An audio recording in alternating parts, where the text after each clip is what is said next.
It is a civilizational crisis. I've said this before. We are at a place, and you can see it from a mile away, we are at a place where great civilizations start to go and new civilizational models begin to gain steam, and there's a place where those two cross paths, and they simply cannot coexist. We are there right now. So shout out to Paleocrat. Oh yeah, follow Paleocrat. He's all over this. The woman explained how her boyfriend told her that his high-fiber diet means that wiping is completely unnecessary.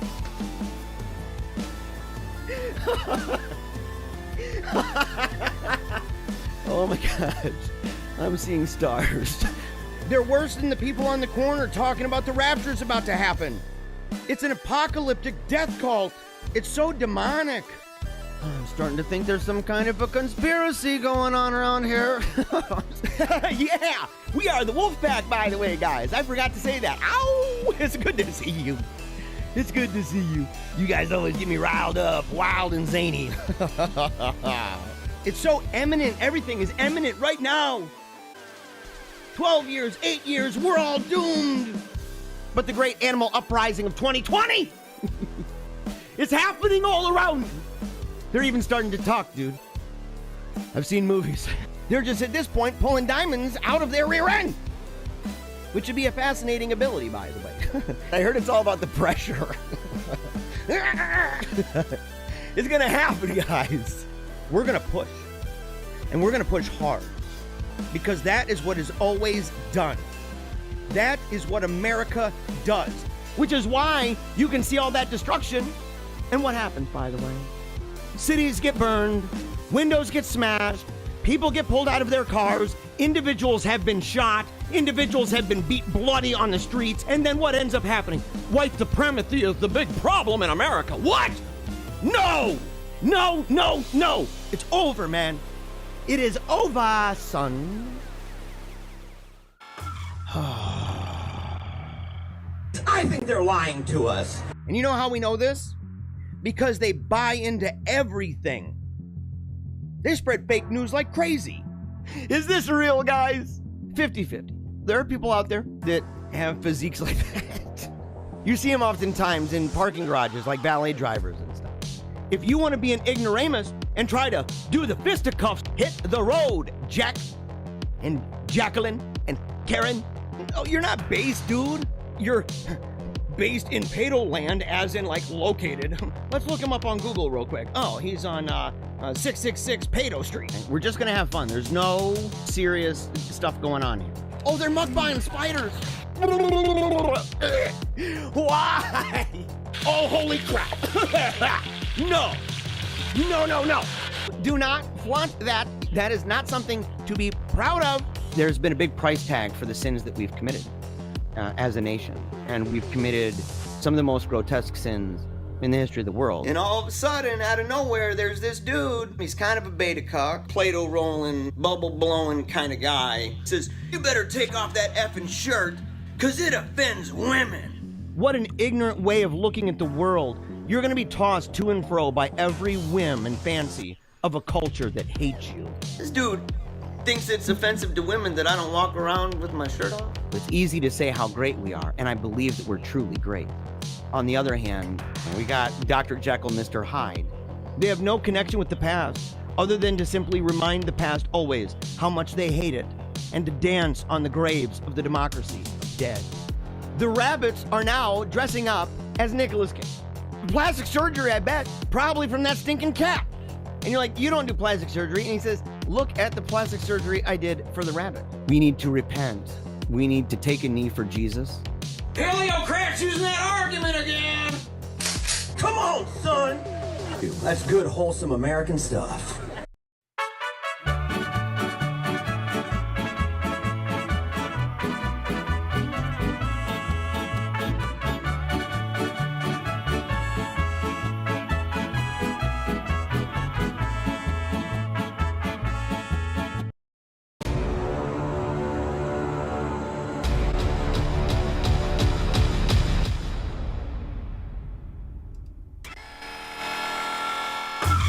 There we go.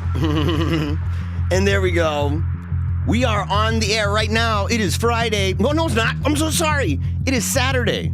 It is Saturday, March 12th. And this is actually on my own YouTube channel. What am I doing here? What am I doing with the green screen? What am I doing with this cruddy mic? I know what I'm doing. I am celebrating, and why? Simply put, I'll tell you. The reason for it is because we have a very special occasion. And by special occasion, we celebrate the little things. The little things that we're celebrating today is the fact that the Wolfpack chat has reached 250 people. Ow! You gotta be psyched. You gotta be pumped up and ready to rock and roll. You gotta do it. I'm ready to rock and roll, and that's even with the deficient setup here. It's kind of frustrating, not gonna lie. A whole bunch of effort was put into it. We had to put it together. And then we realized, as it went on, that things were falling apart. The lights were bad.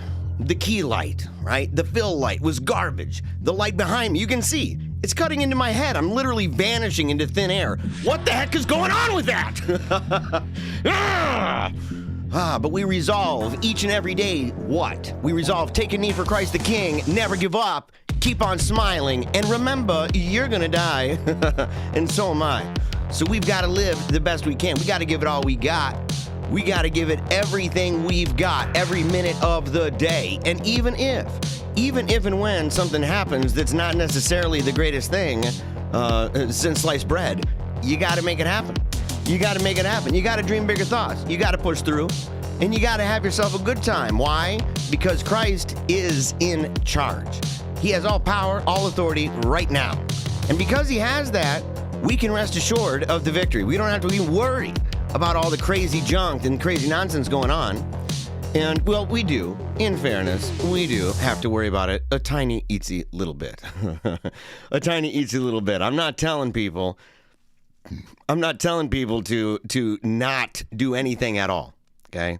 I'm saying that even when you see those terrible things, you can't bow to the idols of the world. You cannot bow to the rulers and the principalities of darkness in this world. You've got to stand firm. You got to be like those three boys in that fiery furnace. You got to be like Job. And you got to realize the victory's already his. He's already won. It's no thing for the Lord. Okay? So he overcame death.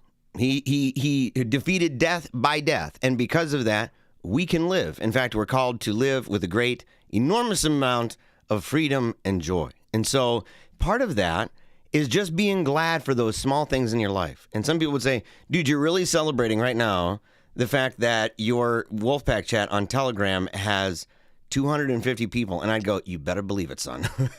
You better believe it, man. We are super psyched about it. Not even just a little bit. We're super psyched about it. And you'll see people in the chat, right? It was kind of posted late at night. It was not shared all over the place. So there's probably going to be a lot of people grumpy at your boy. And by the way, your boy, Jeremiah Bannister, the one and only, the OG, in fact, the Paleocrat, right here at Paleocrat Diaries. You can check out the show every Monday over on Reason and Theology, and every single Wednesday and Friday, Meaning of Catholic. I also co-host Terror of Demons, which is Monday morning at the butt crack of dawn. And it feels kind of liberating, actually, to be able to say butt crack. And I can say that because I'm on my channel right now, and you're going to see a lot more, actually, on this channel as we go forward. I'm going to have to scrape a whole bunch of stuff, kind of move it around, situate it, and everything else, because we have big plans. We have super big plans, and not just for the show, but we also have huge plans for the website. So paleocratdiaries.com, there's going to be a whole bunch of stuff over there. There's going to be a lot of articles. There's going to be resources, things like that. So you're going to see, that's going to be the hub, right? So, you know, essentially speaking, the Wolfpack chat on Telegram, that's the headquarters, okay? That's the headquarters, but it can't serve as the hub because it's all sorts of disconnected. You know, we have a resource page. We have a prayer chat. So we have right now, I think, probably up to 275 different prayer requests that have been submitted to the chat. We curate them. We put them together. We label them. We say, you know, 1 through whatever, where we are now. And that way we keep on it. And people pray every single day for the intentions of the Wolfpack chat. So that's there. The resource center's there. The book club is there. The chat is there. My channel's there. All that stuff's there. But it's disconnected. It's disconnected. And it's a big fat bummer. It is a big fat bummer. And so we were thinking, you know, what do we need to do in order to make this thing just mega dope, right? To take it from dope all the way up to mega dope. And we thought, well, it's obvious. We need to do better about the website. We do. We need to do better about the website. And so that's in the work. We're going to be doing more evening shows, including some comedic stuff, some fun stuff. And tonight, we are just going to have fun. So there's not going to be any kind of... actually, let me go ahead and get this chat up here. I didn't actually think about that. I don't know why I didn't think about that. All right. Well, yeah, new pinned chat. Okay, oh, got it. Okay, wonderful. It's like you have a new pinned chat. And I'm like, really? I didn't know this. Okay, that's kind of cool, actually. Let me see here. I have to add an old window capture. Gonna do that. Add the window capture. Unsaved changes. Do you want to keep them? Let's change it. I'm hoping so. I hope I didn't just mess something up, man. That would be really bumming me out. It'd be really, really, really... Whoa, that's pretty crazy right there. That's pretty crazy. So, all right, let's go ahead and just get this thing up here right away. Okay, we got that. All right. So, first up on a line of business there, Dan P. Very, very happy to see you there, man. Nice to see that wolf, throwing that wolf symbol up. We have a treat for you today, too. You know, a lot of people in the wolf pack, there's kind of this myth, right? There's a legend about the wolf pack. Where did it come from? When did it begin? Where did it start? And you say, well, it actually started years ago.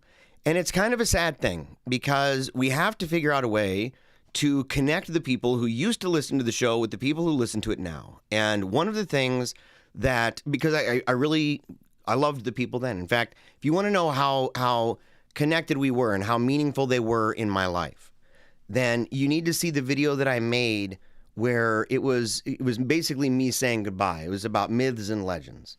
And it was a emotional thing for me. I mean, everybody was sad. We were all sad. It was a sad thing to say goodbye. And it was about 6 months went by before I came back. And when I did come back, it was different. Right? It was no more, we didn't do the fun stuff like we're going to do tonight. We didn't talk about goofy, stupid articles. We didn't have a comedic section so much. We mixed humor in. I mean, it's inevitable. But it was different. And the biggest difference was we no longer talked about politics, religion, and culture. Like it was just religion, right? Almost exclusively. Sometimes you get a little bit of a mix in there. In fact, the first episode I ever did on Meaning of Catholic, if you go back and watch that, it's the only one I ever did with a green screen at Meaning of Catholic. And it was just thrown together. It was in a new studio. It was terrible. It was frustrating. So I was like, I don't want that. I don't want the green screen in the studio that I have upstairs. I'm going to have to situate stuff back downstairs to do these kind of episodes for this.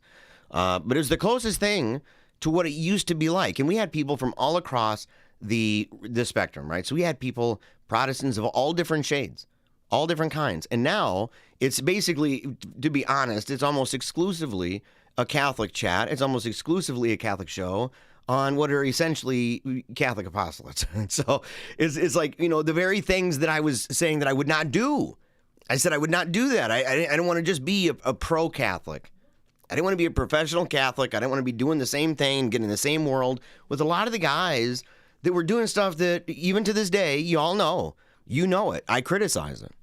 I think it's fair to say, without thumping my chest or trying to sound cool, that the show's different. The show stands out. It's not your normal show. And so it stands out. And that can be a blessing and a curse in a way. But it is what it is, and it ain't changing in that regard. It will always be different because I don't want to be what I see all around me. I don't want to be that. And so one of the things that I said I want to do, I want to get back to just some episodes having fun. Maybe doing evening shows more frequently, things like that. They wouldn't be as long, and they wouldn't be as structured. They'd be more laid back and stuff like that. So, all right, Xander says, it's demonic. Yeah, I'm not sure exactly what you were talking about. Probably something during the man, I don't have a pop filter for that.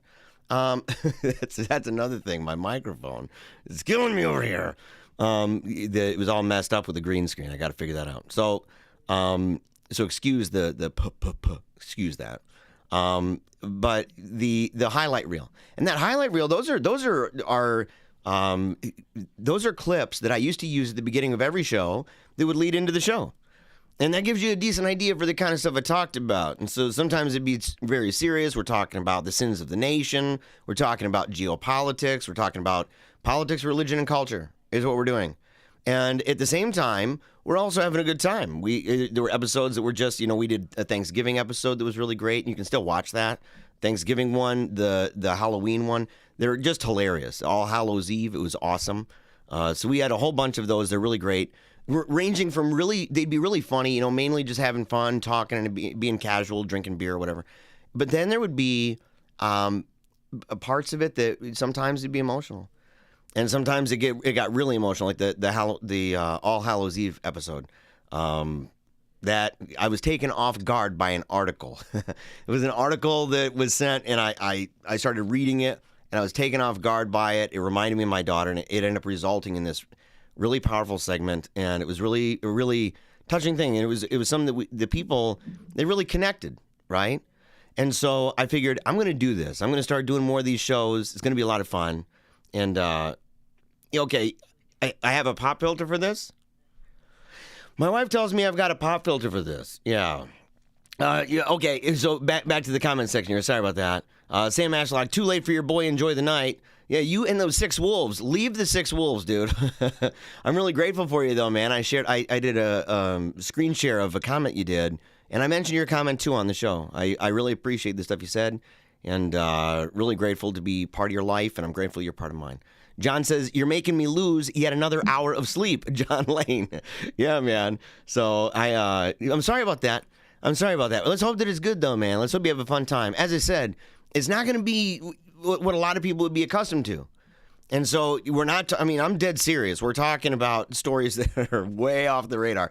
And we're talking about them in a way I don't even think I would be allowed to do this at Meaning of Catholic, especially Meaning of Catholic. Tim would be like, oh, that's really risque, dude. I don't know. But I said, I've got my own YouTube channel. Admittedly, much smaller.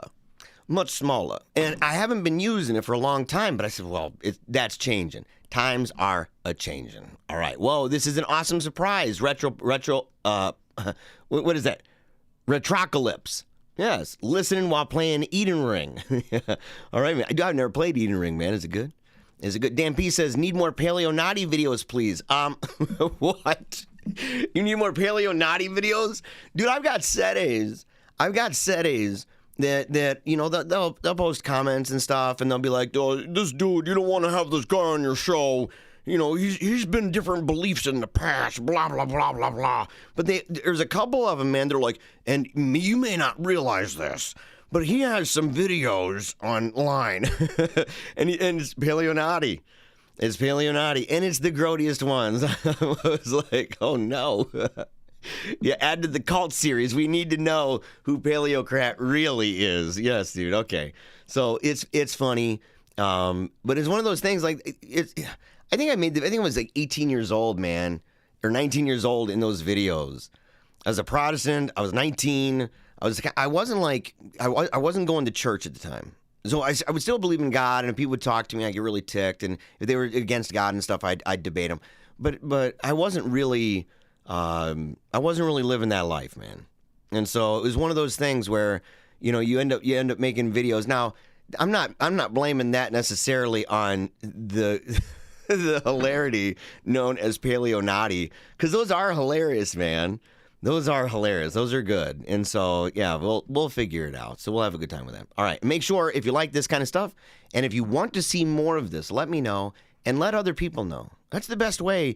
It's always great when I see people who they share this with their friends, or they let me know, hey, I shared your enthusiasm series with my friends, or I shared your Lassance episode about scandal and sensationalism and schism. I shared that episode with my family, and they were really impressed by it. Or they, one guy went to confession after watching some of these things and said, look, I don't want to be like I have been for a long time. I want to do better. I want to live better. People who are leaving sedevacantism and they're unsure how to deal with it. How to deal with the things they're seeing, how to deal with the concerns that they've got, or people who are considering sedevacantism. I'm using that as an example. Even stuff that the Word Faith series we've been doing, it's kind of amazing how many people have been involved in that to one degree or another, or their family is still to this day. Some of them even Catholic who are doing that, and it's just a crazy thing to see that, and how doing that series has really helped them. And I'm excited to see what the rest of the series will do. There's some that, because I talked about word faith and because I'm going to talk about New Age, talking about Christian Science would be good, but at the same time, they're to be brutally frank, at this point, they're like a fossil. They're a fossil of something that was at one time quite important, and how, but now, not so much. Not so much. Retroclip says, I don't know if you have anything planned to talk about, but if not, can you discuss what brought you out of atheism? I was an atheist for 30 years, and I struggle so much. We can do that. We can do that. You know what? That's one of those things. Like, I have stuff planned. I have stuff to talk about, but it's humorous. And so there's no urgency to do that. And so this is meant to be more casual anyway, man. So yeah, I'm definitely down with doing that. So, I when I talk about it a lot, I talk about the influence that my daughter had. So the idea of suffering, the idea of loss, the idea of death, and what that did to my life, but also her example in her life, and the way that she viewed life, the way that she got me to begin doubting my doubt. But it got to the point where, about a year and a half later, because I continued being an atheist for like a year and a half after that. I lived, let's say, a year before I really started chipping away the doubt. And I was doing rather well within atheist circles and stuff, doing a lot of speeches, even stuff with Secular Student Alliance, things like that. And but it was really a couple things, right? One of those things was really personal. It wasn't a mental thing. It was a heart thing. And it was a question somebody asked me one time. They said, do you feel, because I used to do live chats over on Facebook all the time. And so I do these live videos and everything. And this guy got in there, and he was a friend of Samantha's. He knew her. He worked at the skating rink and stuff, and so he knew her really well. And he said, do you still feel your daughter? Right? And I knew what he meant. It's like that kind of thing, where sometimes you're in a room and you feel like somebody's there and you turn around, or somebody in the door, and you're like, bro, come on, man. And you have that sense of somebody there, right? And that idea, you're in your house and somebody, the door opens, you're not even entirely sure who it is, but there's something inside of you that you kind of know, right? You're like, hey, man, dude, my wife is home, kind of thing. Or you hear the footsteps upstairs and you know right away who it is. The footsteps coming down the stairs, the door opening up really slowly. You don't even have to see behind you. Sometimes you can tell by that. And there's a sense, not just the sound of that, but like their presence. There's something powerful about the human presence in a room. And so I remember when he asked me that question, I said yes. I said, oh, yeah, I definitely do. And at the time, I was surrounded by things. I used to have paintings about her and pictures about her, and I had the balloons. They were the get well balloons at the end of her life. I had those still in the room. I'm in the room where she died, right? I mean, that's where my office is and stuff. And so I was surrounded by that. I was surrounded by tons and tons of people, thousands every single day, who were looking her up online, who were reaching out to us. And so I was surrounded by it. And so it was still something that I felt, right, in my life. However, I remember when it stopped. And it had to do, I came into the office one day, and those balloons were completely deflated and on the ground. And I can't even tell you what that did to me. But it really made me realize there will be no more pitter-patter on the stairs, right? There will be no more giggle around the corner when she's trying to trick me about something. There will be no coming home from school and hearing the steps coming up and the door opening and knowing that it's her. No more. And everything was trapped in time. That started it, right? That was deflating. For the next couple months, it was a fog. It really was. I mean, I don't even remember a lot of things. It was like I was functioning, but I was so traumatized by this. But over time, there were other things. I had friends who would talk to me, and they would ask me questions about my political beliefs, because I was a Trump supporter, and I was against a lot of the LGBTQIA everything, and all the other stuff. I was against that. I held positions on abortion. They were more like my religious friends, family, gender, sex, contraception, children, parenting. There were tons of things that culturally I was more like them. I was not like the atheist people. I'd go to atheist conventions, and we were the only people. There was like maybe one other family that had kids that was there. And we got along really well because, you know, they were like, man, dude, you know, this is like, we don't really have anybody else in our lives that think that way. And so, and that have kids, so they couldn't really relate. And so it was one of those things, you know. So it was the kid stuff too. And they would talk to me and say, how can you even function in that? I was critical of feminism. I was critical of the Me Too movement. I obviously a Trump supporter. I had certain views about culture, about America, about individual freedoms and stuff like that that were different, dramatically different from the atheists around me. And I started to remember, just because of the cross pressures in my life, I started to remember system analysis and realizing that we really do function in groups, right? Superorganisms. Free riders are an issue. You can say you're independent all day long. Voting records prove you're not. You can insist that you are just fully expressing yourself, a complete individual, unlike anybody else, and yet you look like the same person coming out of Hot Topic, right? So you see this a lot, these individuals, and that the more that we start to see a free rider, the people get upset. There are things that we kind of curb that, and there's pressures against that. And it's because, by and large, people function in groups, okay? So cultures, religions, you name it.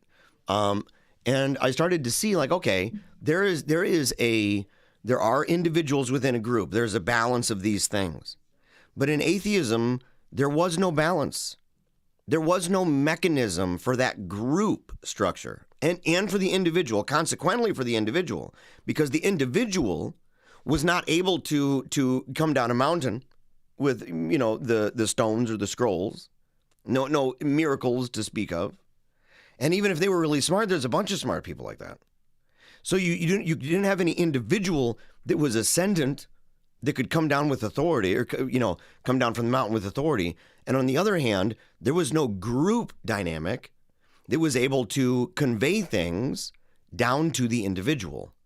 So the one and the many were completely discombobulated, completely messed up.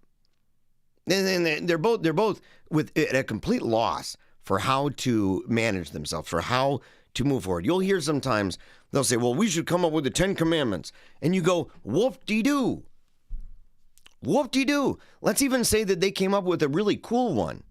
Whoop-de-doo. Their idea would be, well, it's based on the reason of it. It's based on the logic, the social justice. That's what their argument, essentially. But the point is, what they're lacking, and it's a moral foundations issue, authority, hierarchy. Why should we be loyal to that? Why should we be willing to live and die, or to come against those, or even punish those who might actually disagree with us on those things? What would be the point of that? And so, you know, on what authority would you be able to move forward with those 10 Commandments put together by some of the best scientists in the world, the big whoop-de-doo crew, and say, on what authority, if you said, everybody, all the world, these 100 scientists have come up with the 10 Commandments, they did it democratically, using reason and logic. Everybody would go, I don't care. I don't care. They have no mechanism within their system to demonstrate how people must live. Not just how they can't, not just how they should and ought, but how they must and must not. So in those things, you can hear when they come up with ideas, you know, it all comes down to some kind of, well, you know, that doesn't seem very nice, and that seems really messed up. They're always begging the question, constantly begging the question, because they lack any kind of authority, any kind of hierarchy, you know, that would be able to provide any kind of universal authority, competency, and jurisdiction to make anything binding in any way. And so they're just really left to the whims and fancies of a mechanism that, while useful, is also the kind of thing that they can come out thundering at people because of the science of something and then change their position and not even have a problem with it and go, well, the science changed. So I'm like, well, okay, I get that, but I don't get that part and the part where this was binding before, or that this was binding enough that you condemned other people for disagreeing with it. We see this a lot of times now with the whole thing about the people doing this and wearing this thing. The people that look like ninjas all the time. We see that, okay? And so that's one thing. So the one and the many, it was impossible. And it is because, and they fault on this crazy thing. They side on the idea of this atomism, right? This nominalism, this thing that we're particulars. This guy's a particular. You can't come against me for that. But they know they can't live that way because there are other people in the world, and we have society, you have civilization, you have group structures. And that's why they're driven to things like the atheist movement or the atheist community, atheist activist organizations, public schools, governmental organizations, right? NGOs, mass media, essentially propaganda. These kinds of things, these are tools at their disposal because they understand that you need to be able to take what you believe and get that out to the masses. And so, but it falls every time. It fails every time. It's like herding cats. And so as a system, it's completely self-destructive. As a system, it is completely impotent. It is unable. It's destructive. It's why, if you think about it, and this is one of the things I started to really realize, is that as a system, atheism is deconstructionist. Okay, it's like the great abyss, right? It's just destroying everything. It's like a cesspool. Stuff goes in and it's swirling around. It's annihilating everything and not producing life. And you say, well, how can you say that? You say, because literally they're not producing life. Literally. They're huge for abortion, huge for LGBTQIA, everything else, right? Video game in the brain nonsense. They're to the point where you can self-identify to such a degree that you can go on Dr. Phil and they're part of the people that would clap. Yeah, woo! You say that you're a dude, and how dare you say that I'm not a woman? And you're like, dude, you're a guy with a beard who was born a dude, and you kept the beard, and you just look feminine now. It's like, how dare you say I'm not a woman? And so you go, well, then you tell me, what's a woman? That's crazy. You can't define a woman. I'd never dare. Well, why don't you dare and tell me what a woman says a woman is? Well, it's one of those things we can't really define. Yeah, woo! Wow. Wow. And by the way, just so you know, the idea, you were saying that, you listen to stuff like Trent Horn and C.S. Lewis. I would say that's okay. However, and people know, anybody listening to the show knows that I have disagreements, in fact, with the methodology of Trent Horn. And it's not just because I think one is cooler than the other. I think one of them leads to this idea that the unbelievers, they got a lot of stuff really going on. They're just legit trying to figure it out. I think it de-emphasizes the reality that unbelievers know. I don't know. I don't even know. I'd love to hear a conversation about Romans 1. A conversation about Romans 1 and what it means for humans in this world, creatures created in the image of God, in the image and likeness of God, with the law of God written on our hearts, that we see not only in the created order, but in ourselves. We see God. His nature is power. But we choose not to give him glory or thanks because of sin. So we actively suppress the truth in exchange for a lie. That's active. There is a dynamic of atheism that is not just I don't believe. There's a dynamic of it where and saints have talked about this. This is not like some one-off here. This is the idea that the unbeliever in his heart of heart knows, because the idea of a day and age where someone would be able to stand at the throne of God and say, look, I was genuinely just I was reading all these books about it. I was debating theists all the time. Their arguments were just not very good. And I didn't see any reason to believe in God. And the God's like, man, I wish people had done a better job. No, the heavens declare him. The earth declares him. The law on your heart declares him. The mind that you're refusing to subject yourself to him, and instead exalting your imaginations above him and putting him in the dock all the time, and believing that only once, and that every event with an atheist is like a new beginning. And that even if we've come to the conclusion that these things are true, that for the sake of it, we got to go back to the beginning and try our best, building little bit by little bit, and hope that they think that it's probable. It's at least something that you could believe to be true. What are you talking about? We believe that God created this. We don't say, we believe it's probable. I'm not going to die for a probability, by the way. I'm not going to die for a probability, and I'm not going to live like it's neutral. I have a serious issue with it. I have a serious issue with this green screen too, by the way. It keeps cutting into my head. But I look at it and I say, and same thing with Lewis, right? Same thing with Lewis. And so, but I benefit greatly from them. But I think that when a believer takes a position on apologetics that thinks that we can just build one little bit by one little bit by one little bit by one little bit, and that this can be a big enough case that it seems reasonable, they're not appreciating the profundity of a secular age and a social imaginary that atheists can say, as there was a show under this very same name, that they could have a reasonable doubt. A reasonable doubt. Now, maybe their apologetic method grants that. Mine does not. Mine does not. Not on that level. No way. Otherwise, I'm making Paul look like a fool. I'm making Paul look like a fool to say, oh no, the unbeliever, it's totally reasonable what you're saying that you don't believe that Jesus rose from the dead. What? It's totally reasonable that you're not sure if God created the universe and that the heavens declare his glory.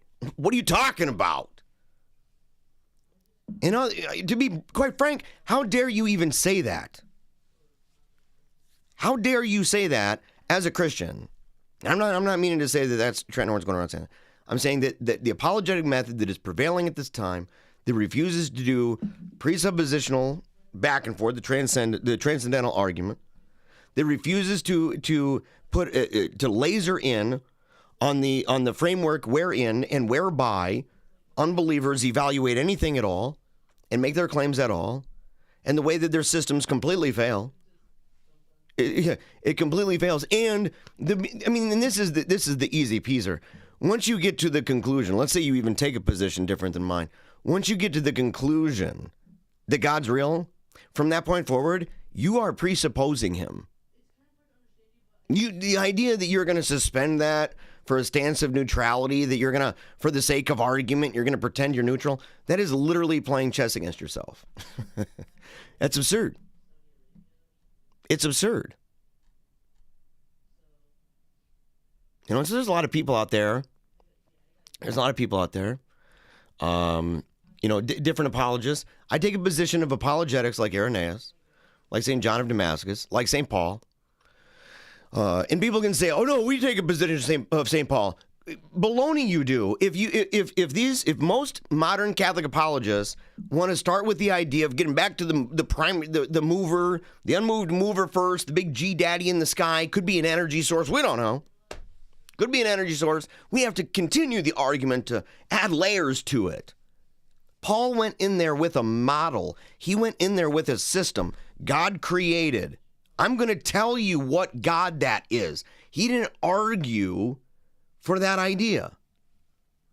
He didn't argue for the unknown God. And he even goes further and says, you know it. You know it's true. And God doesn't wink at you anymore. You must do penance. Now, he ain't playing around. He's not saying, let's get, does this seem probable to you? He doesn't play that game. He believes in his heart God created the universe. He believes God is a God of providence, a God of justice. He believes that Jesus came in the flesh, born of a virgin, lived a perfect life, died a perfect death, rose again, plundered hell, plundered it, ascended, sits at the right hand of the Father, has all authority right now, and that every single thought and imagination in the world must be subjected to him. Every one of them. And so I don't play footsies, man. I don't do the footsie apologetic. And I think that when people play the footsie apologetic, there's a difficulty for a lot of atheist people who are coming into it. For one, if you can be convinced of it simply by a clever argument or a piecemeal argument, you can be argued out of it. I mean, that's just the way it is. But you look and you say, if you don't believe this, if you do not believe in the Trinity, can you please account for the one and the many? Can you show me? Without being able to account for that, right?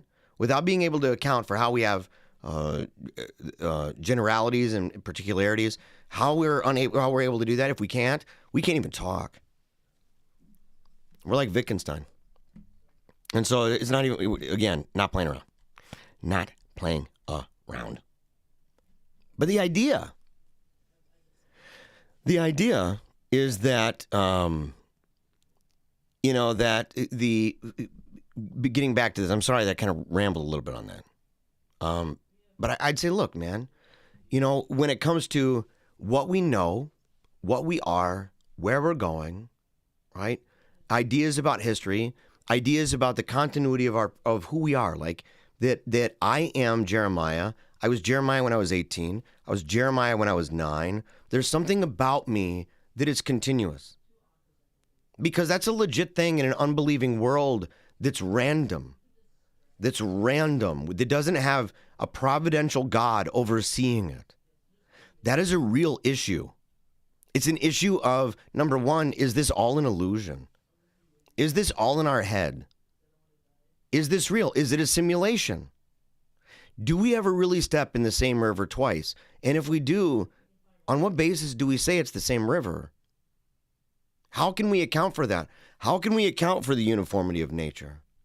How can we account for inductive reasoning? How can we account for those things?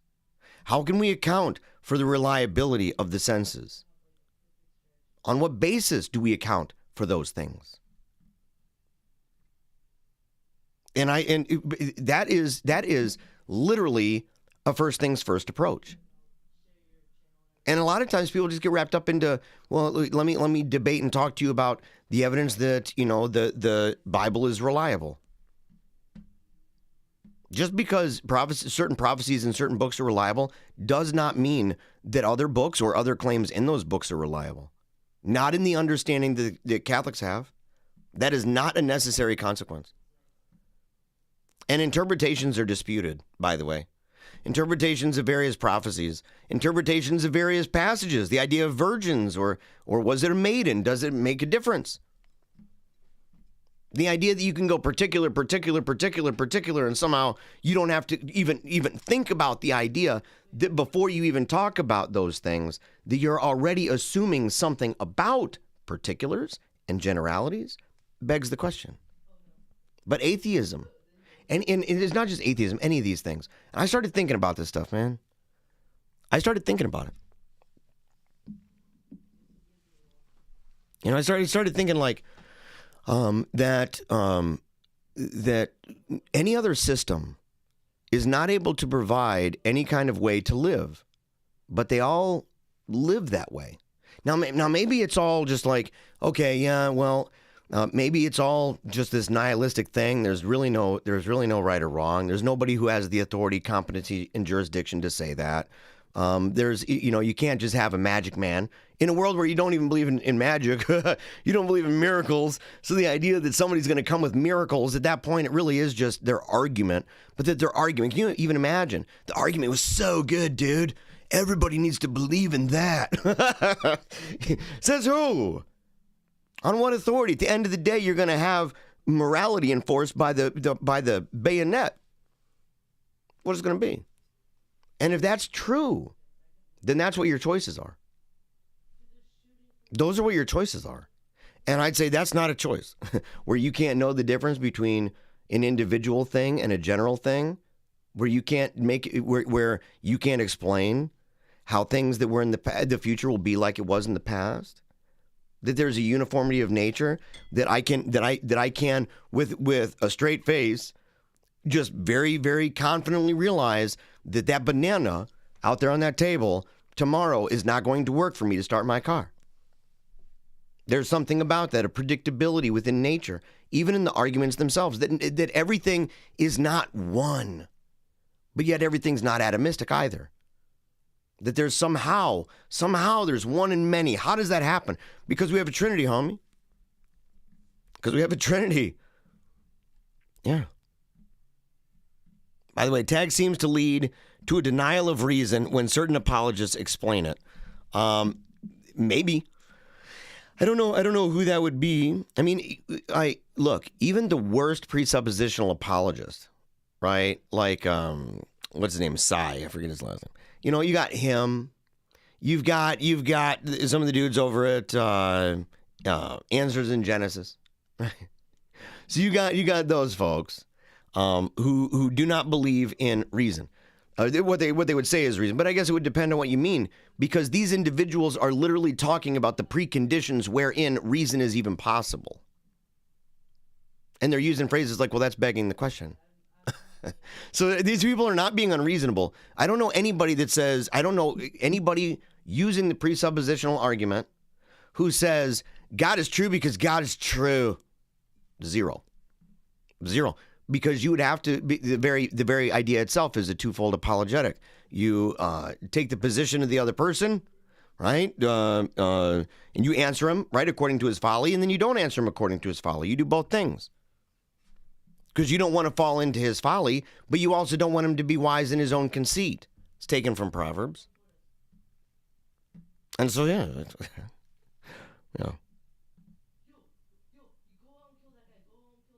Yeah, Old Goat 1776 says, long time no see, glad to hear and see you. It's been a minute. Yeah, man. Yeah, side 10. Is it Bruggen K? How do you pronounce that? Oh, Matt Slick. Yeah, okay. Okie dokie. Yeah.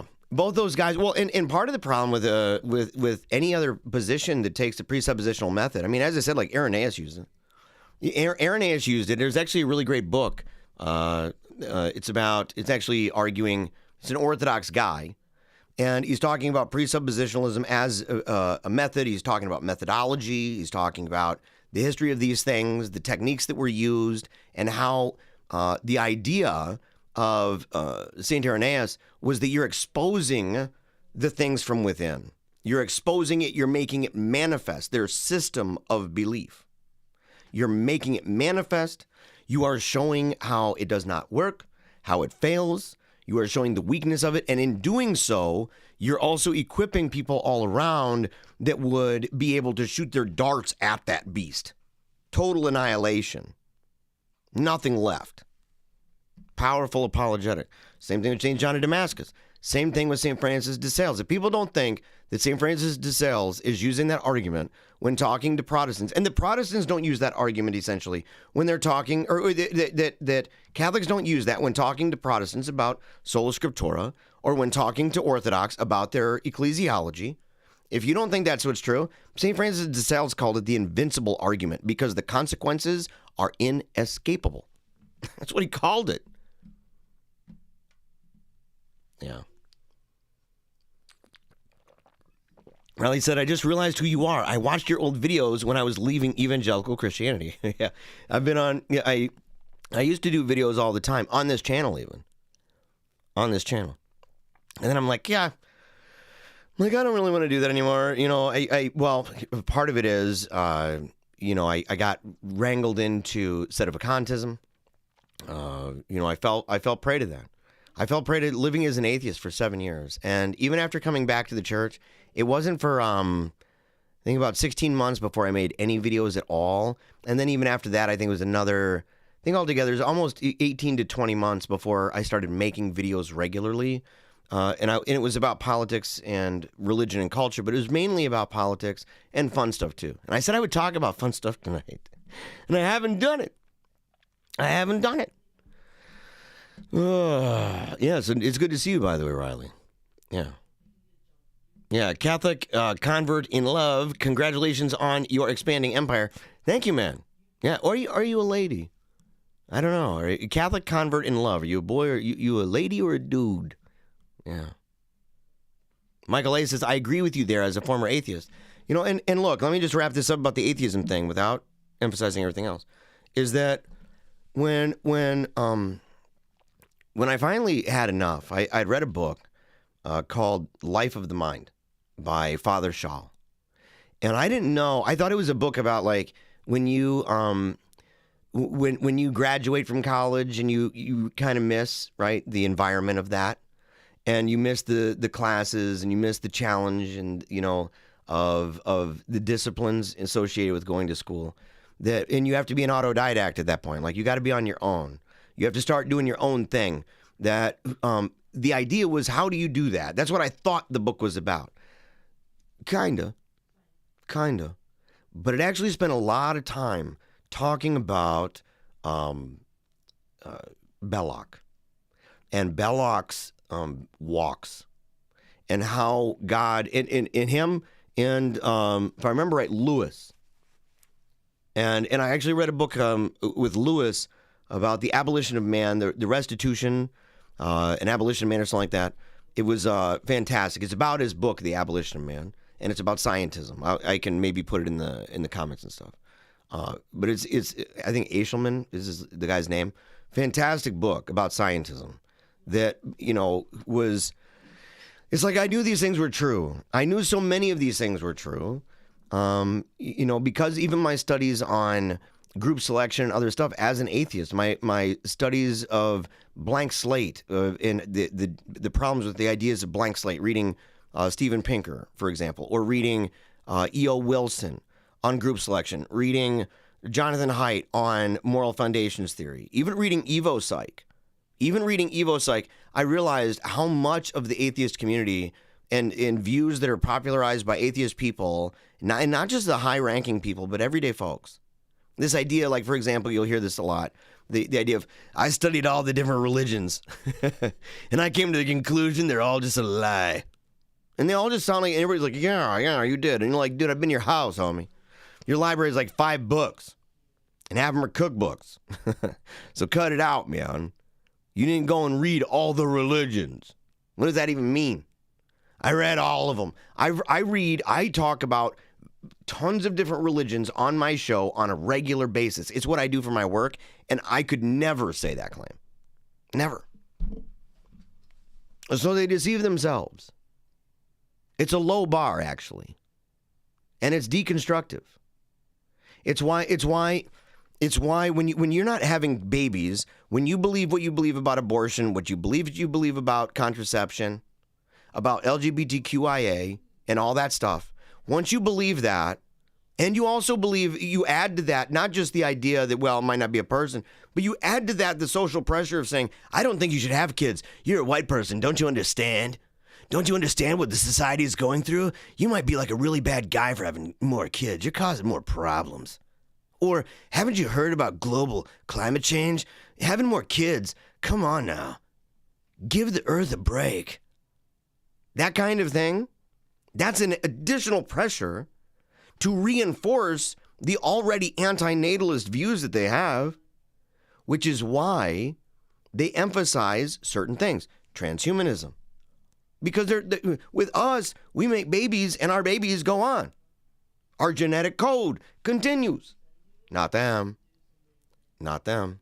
We believe in a heaven. They do not. So what do? Well, we got to figure out how to stick around here. Come on, scientists. Do better about making the robot microchip. That way I can download my brain. That's what it's about.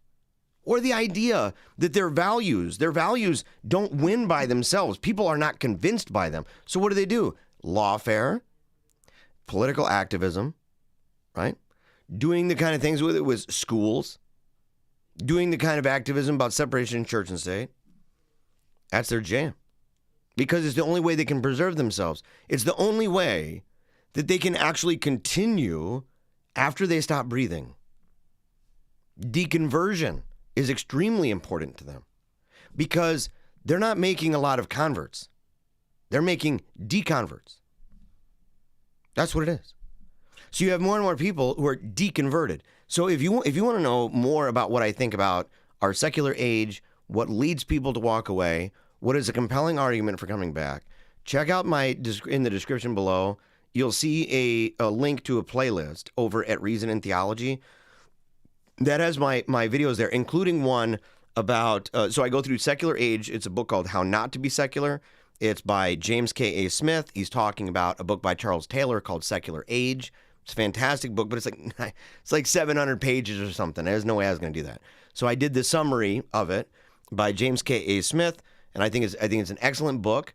I talk about it, and in that series, I also dedicate. I think it's where it said that atheism is doomed to die, and atheism is doomed to die.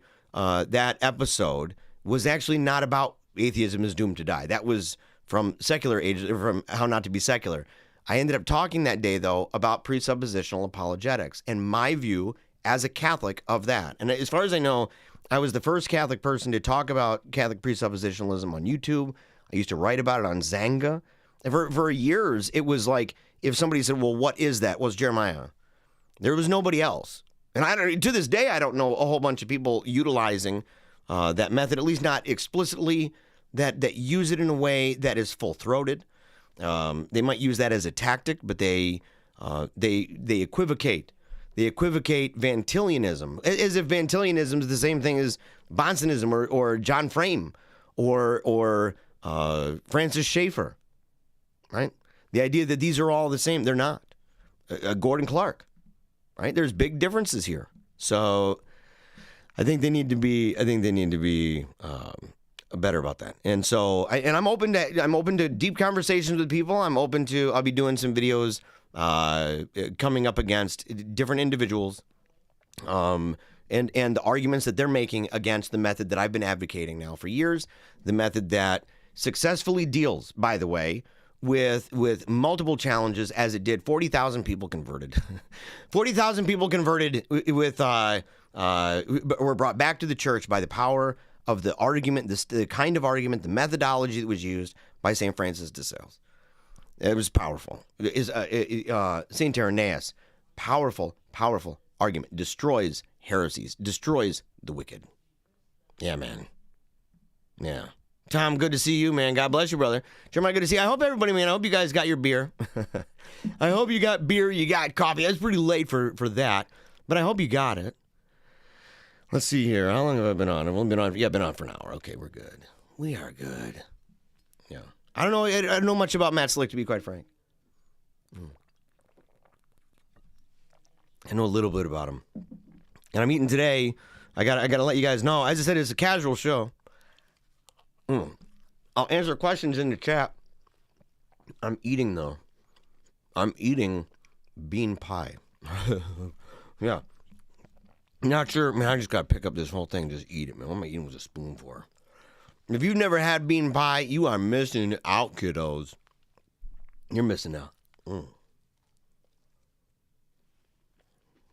Yeah. So,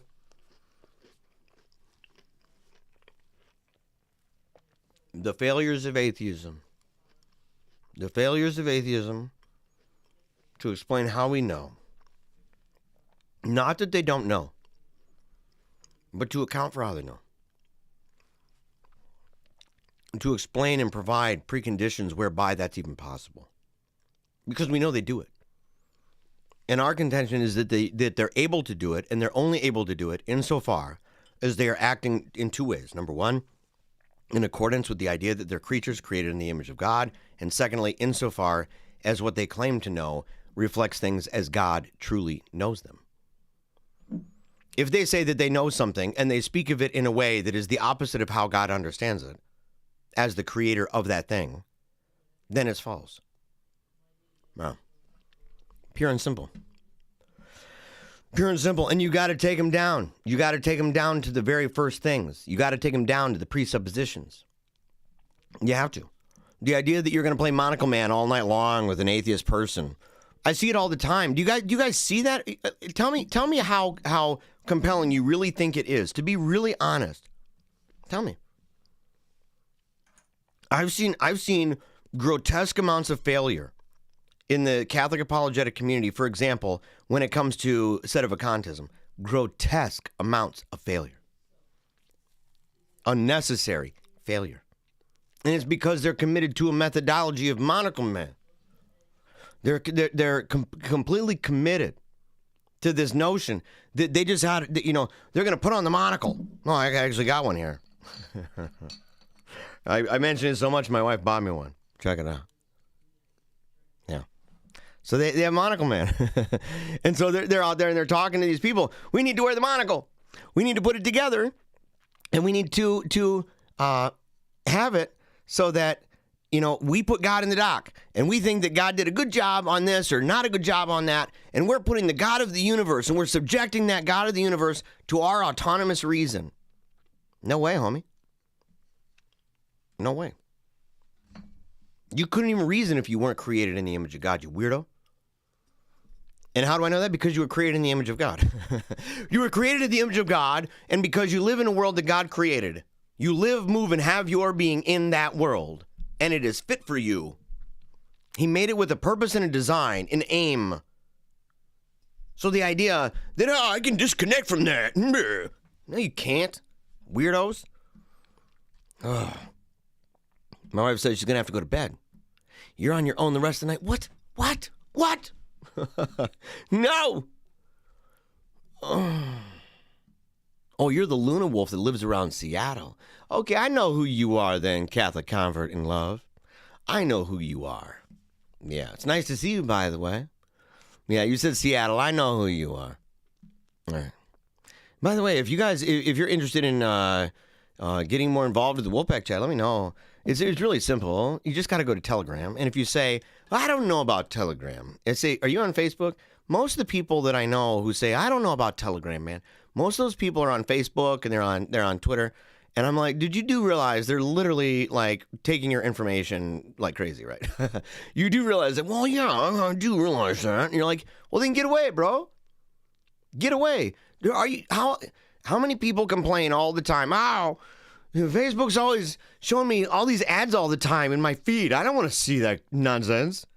I don't want to see that crap. And you're like, well, dude, you don't have to. You can go to a place where they're not going to curate your feed. What? There's no such thing. Yes, there is. It's called Telegram. It is. It's called Telegram.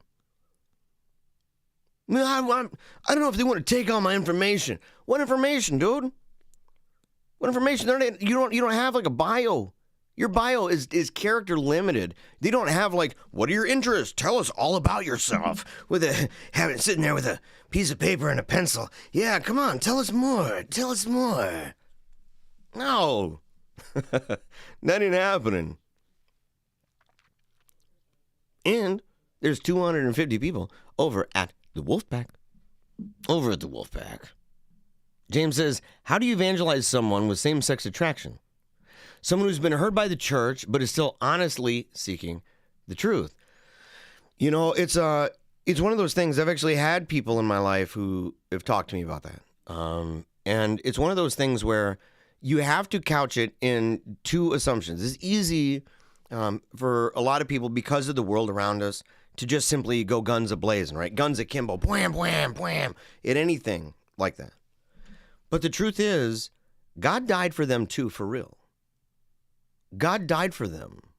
That sin is a sin that God can through the power of his blood, through the power of his life and death, through the power of his grace and the sacraments and the church, and the forces in your life, once you've become a member of the church and once you're integrated into the church, it doesn't mean that you're not going to struggle at times.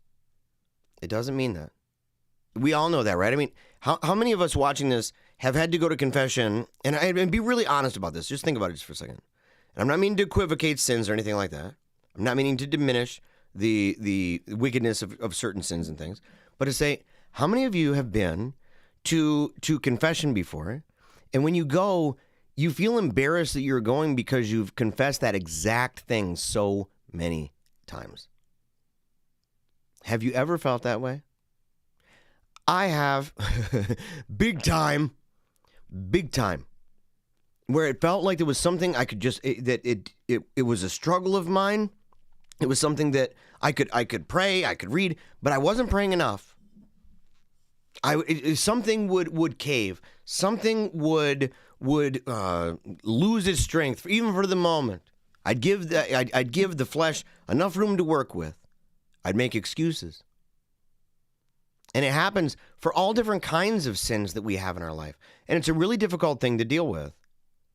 And because we oppose things at a cultural level or at a political level, even at this point at a scientific level, you know, like Bill Nye the Science Guy coming out being like, hey, you know, with that gender rap. That was literally the lowest point maybe ever of television.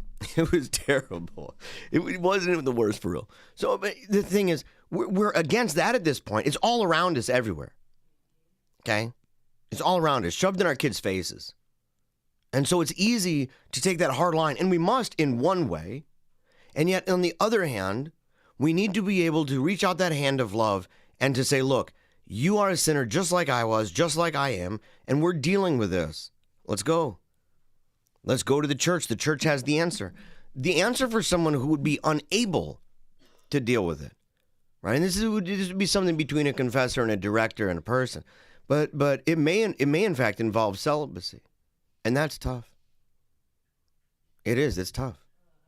It could also be other things. You know, you have people. I have people that are friends with our family. I when I first met them, is through my sister in Pennsylvania.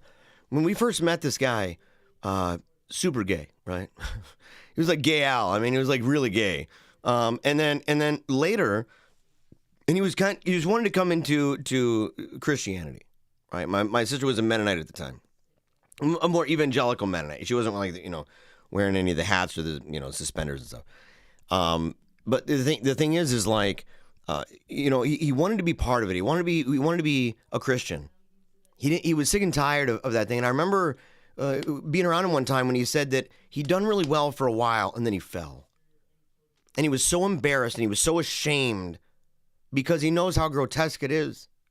He knows how wicked it is. And he knows that he made an excuse for the weakness, that he could have fled. He could have done what Joseph did. He could have fled. But he didn't. And he fell. But he had to be encouraged to get back up. And he had to be encouraged to find his place again, find his footing again. And to keep marching forward and know that if you fall, you fall. You got to march forward. You can't play around. Because if you allow yourself to be like Peter Griffin on the ground and with the knee, that thing for like, you know, forever and ever and ever because you tripped on a crack and broke your mom's back, or at least so you thought. If that's the case, then you're just going to end up falling back into that. And you'll be better, you'll be worse off than when you left it the first time. Right? At least if you haven't filled your life with those things that would protect you. Right? You're eradicating wickedness in your life, but if you're not figuring out how you've got to resituate the house in order to ensure that you're not going to have any bad guys coming back in, and you leave that door open all the time, and you watch as people come in, the super dupe bad guys coming into your life, that's going to end up causing super problems. Big time bad. And so it's one of those things. It's also one of those things, you know, I would say that for people can criticize Milo all day long. They can say, I don't like Milo, or they can criticize Michael Voris. They can do that all day long. And there's a number of people that they could criticize. But those people are trying really hard. I'll take Milo as an example. So Milo, there was a time I remember, you know, because I follow him on Telegram. And in fact, I've talked to one of the moderators over there. some of the admins that work with him, right? Mussolini, talked to him. And it's one of those things, Mussolini working with Milo. But the thing is, I remember when Milo started doing a countdown, or he was doing a tracker saying like, hey, I haven't done this deed in this many days. And he got it pretty high. I think it was in like the 200s or something, 300s. And then it was 1. Everybody knew what that meant. My heart on the one hand broke for him. I was also encouraged by it to say, dude, he knows there are thousands of people that see that.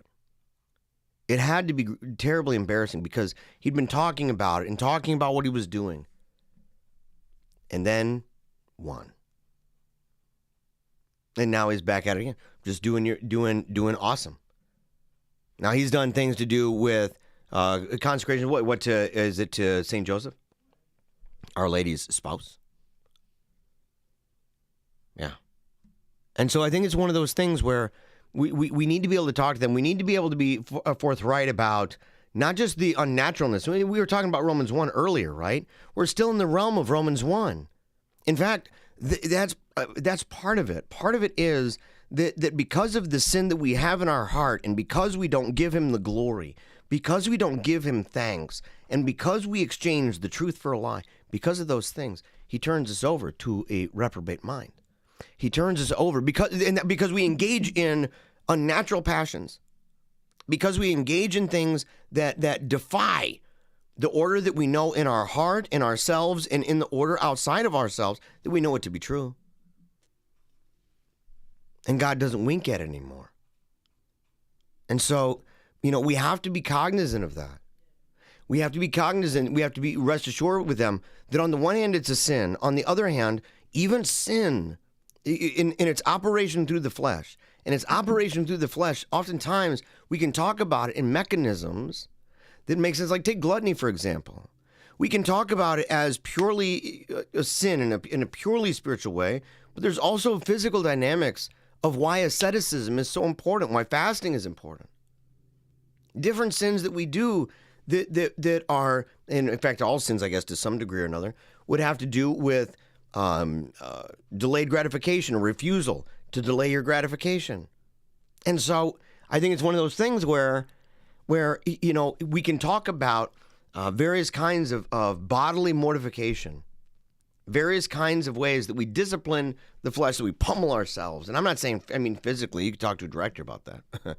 I would not do that without a director. You know what I mean? And yeah, of course.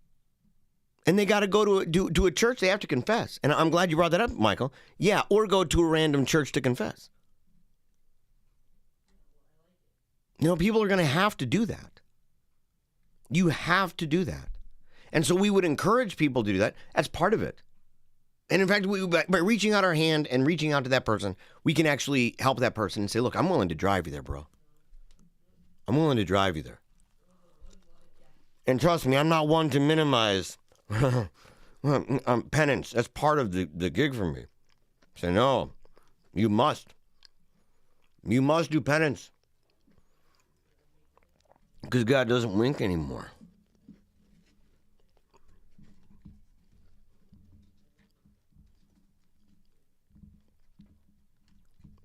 It's a good question, though. All right. This has gotten really serious, guys. You're killing me over here. You're totally killing me. And I promised everybody, I was like, look, we're going to go ahead and we're going to do this. We're going to do this whole thing about funny stuff and all that. We have to. I cannot keep it straight-based and all serious the entire time. So you need right now, I strongly encourage you at this moment, right now, I encourage you, make sure that you got your beer, make sure you got your, whatever it is. You got coffee, you got milk, you got water. I don't care. It's Lent, right? So you get whatever you got to get, and you get it all together, because we are going to be going right now. We're going to be doing something old school. We're going old school.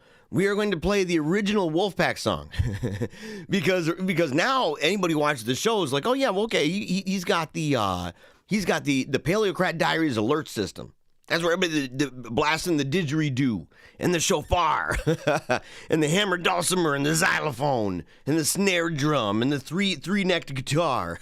They're all playing that, letting everybody know the Paleocrat Diaries is on the air. That's what's going on. But this is how it all began. And so, with no further ado, here we go. Oh, no.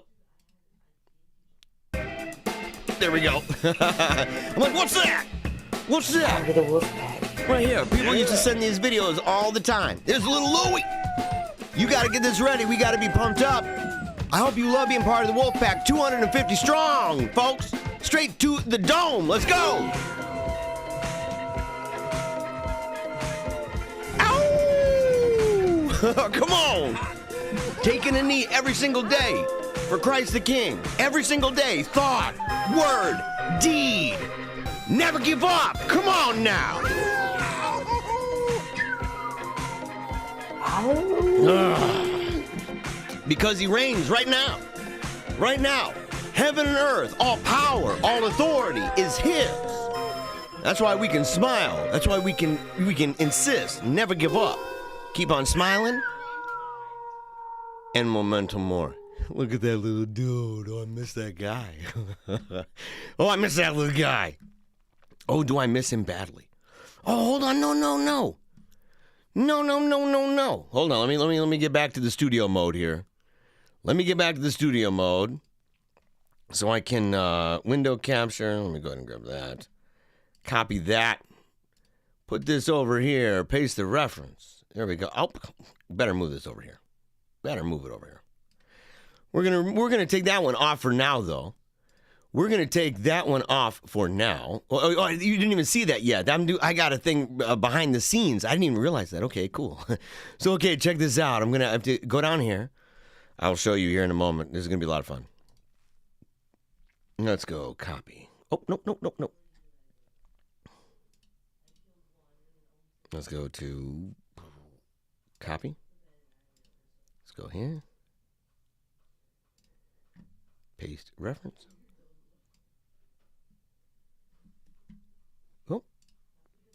There we go. There we go. Okay. Here we are. Here we are, folks. Okay. So, I guess it's not all the way down at the bottom. That's okay. That is okay. That's a little better. All right. Can you see that all right? Can you see that all right? I'll keep up the, the stuff up here, the comments and all that, just in case you guys want to keep talking. So, okay. So, I'm going through all this stuff, right? I'm going through trying to figure out what kind of news is being talked about right now. Oh, nope. There you go. So what kind of news is being talked about? This is really big news, okay? This is super duper duper important stuff. Right here. I went to, where are we? Oh, Lad Bible. So it is a little bit of haste, to be quite frank. It was a little bit of haste, and I hope you guys don't mind that. I might even skip this one. I read this. I saw this. Pub boss. Okay? So, yeah, let's get this up here. Oh, you kidding me? No, stop seeing that. Stop seeing that ad. There we go. There we go. So apparently, the manager of a pub in the Midlands has hit back at a customer who complained about the family buffet at the venue, claiming that they did not cater to people with allergies. It's fair to say that the manager of the Old House at Home in Walsall didn't hold back with his comments, pointing out that the woman scoffed down 3 plates of scran before leaving her complaint. What in the world is scran, by the way? Have you ever had scran? What is that? We gotta look this up. What is scran? We're gonna look it up right now. Scran. Food. I have no idea what this is. Okay. Just scraps? Oh, okay. So she's scarfing down scraps of food? What? So this chick, apparently she goes on to TripAdvisor. And she gets on there and she leaves a 1-star review. She's all sorts of angry. These people didn't lay out all the allergy stuff. I wasn't able to eat. We called them ahead of time and we were talking about how to deal with things. Oh, I'm so sorry. we were talking about how to deal with things and what we needed from them, and they weren't very attentive to our needs. Yeah, all the while, what's happening? Chick is eating 3 plates of food, and how do we know? Oh, because dude went back. The dude went back into the video feed in order to find out, yes, in fact, she ate 3 things of food. We have multiple functions. This is a quote. We have multiple functions involving buffets and great word of mouth reviews for what we supply. The food could not have been that bad. Here it comes. As you had 3 platefuls. As far as my CCTV shows, dude, homeboy threw her under the bus. He's like, you fat slob. You super fat, mega fat lady giving us a 1 star on TripAdvisor. How dare you? You think you're going to play tough? I know who you are. I saw you. I was sickened by the fact that you went up 3 times. Probably mounding plates, too. Probably mounding. Right here, so I'm unsure what you're trying to achieve.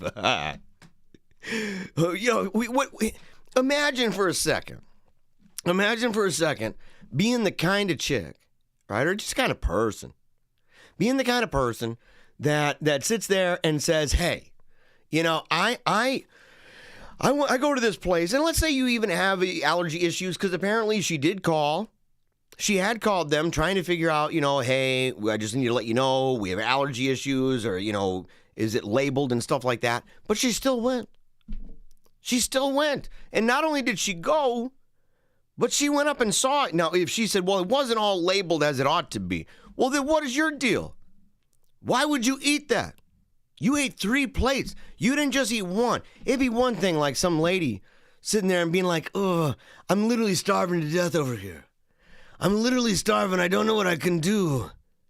I have to eat. If I don't eat, I'm not going to be able to survive at all. I need to eat something. And she takes like the tiniest little bit just to tide her over. Maybe she was like in the desert, dragging her body on the ground for like 5 days.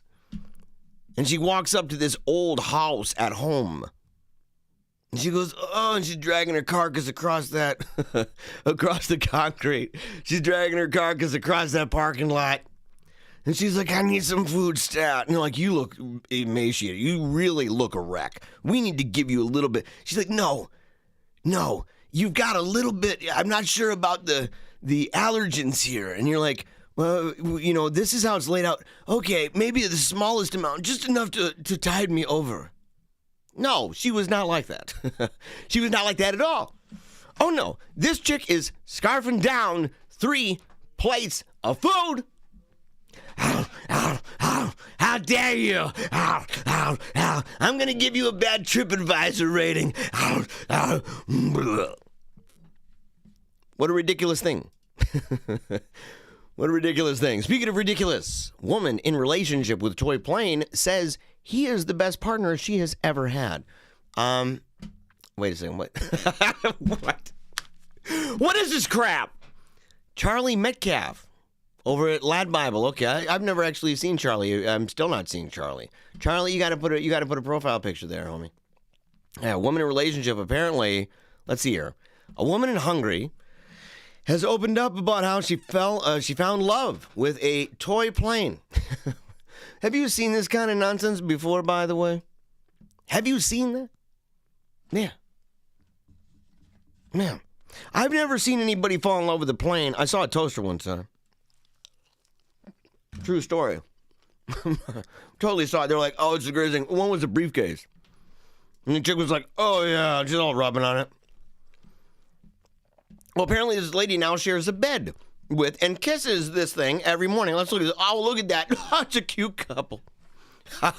Oh, sweetie, you look really great. Imagine following this chick on Instagram. And she doesn't look too bad. What's happened with this lady? She's half decent. She's, There's no reason for this, by the way. There's no reason. Even if she was just completely fugly, there'd be no reason for this right here.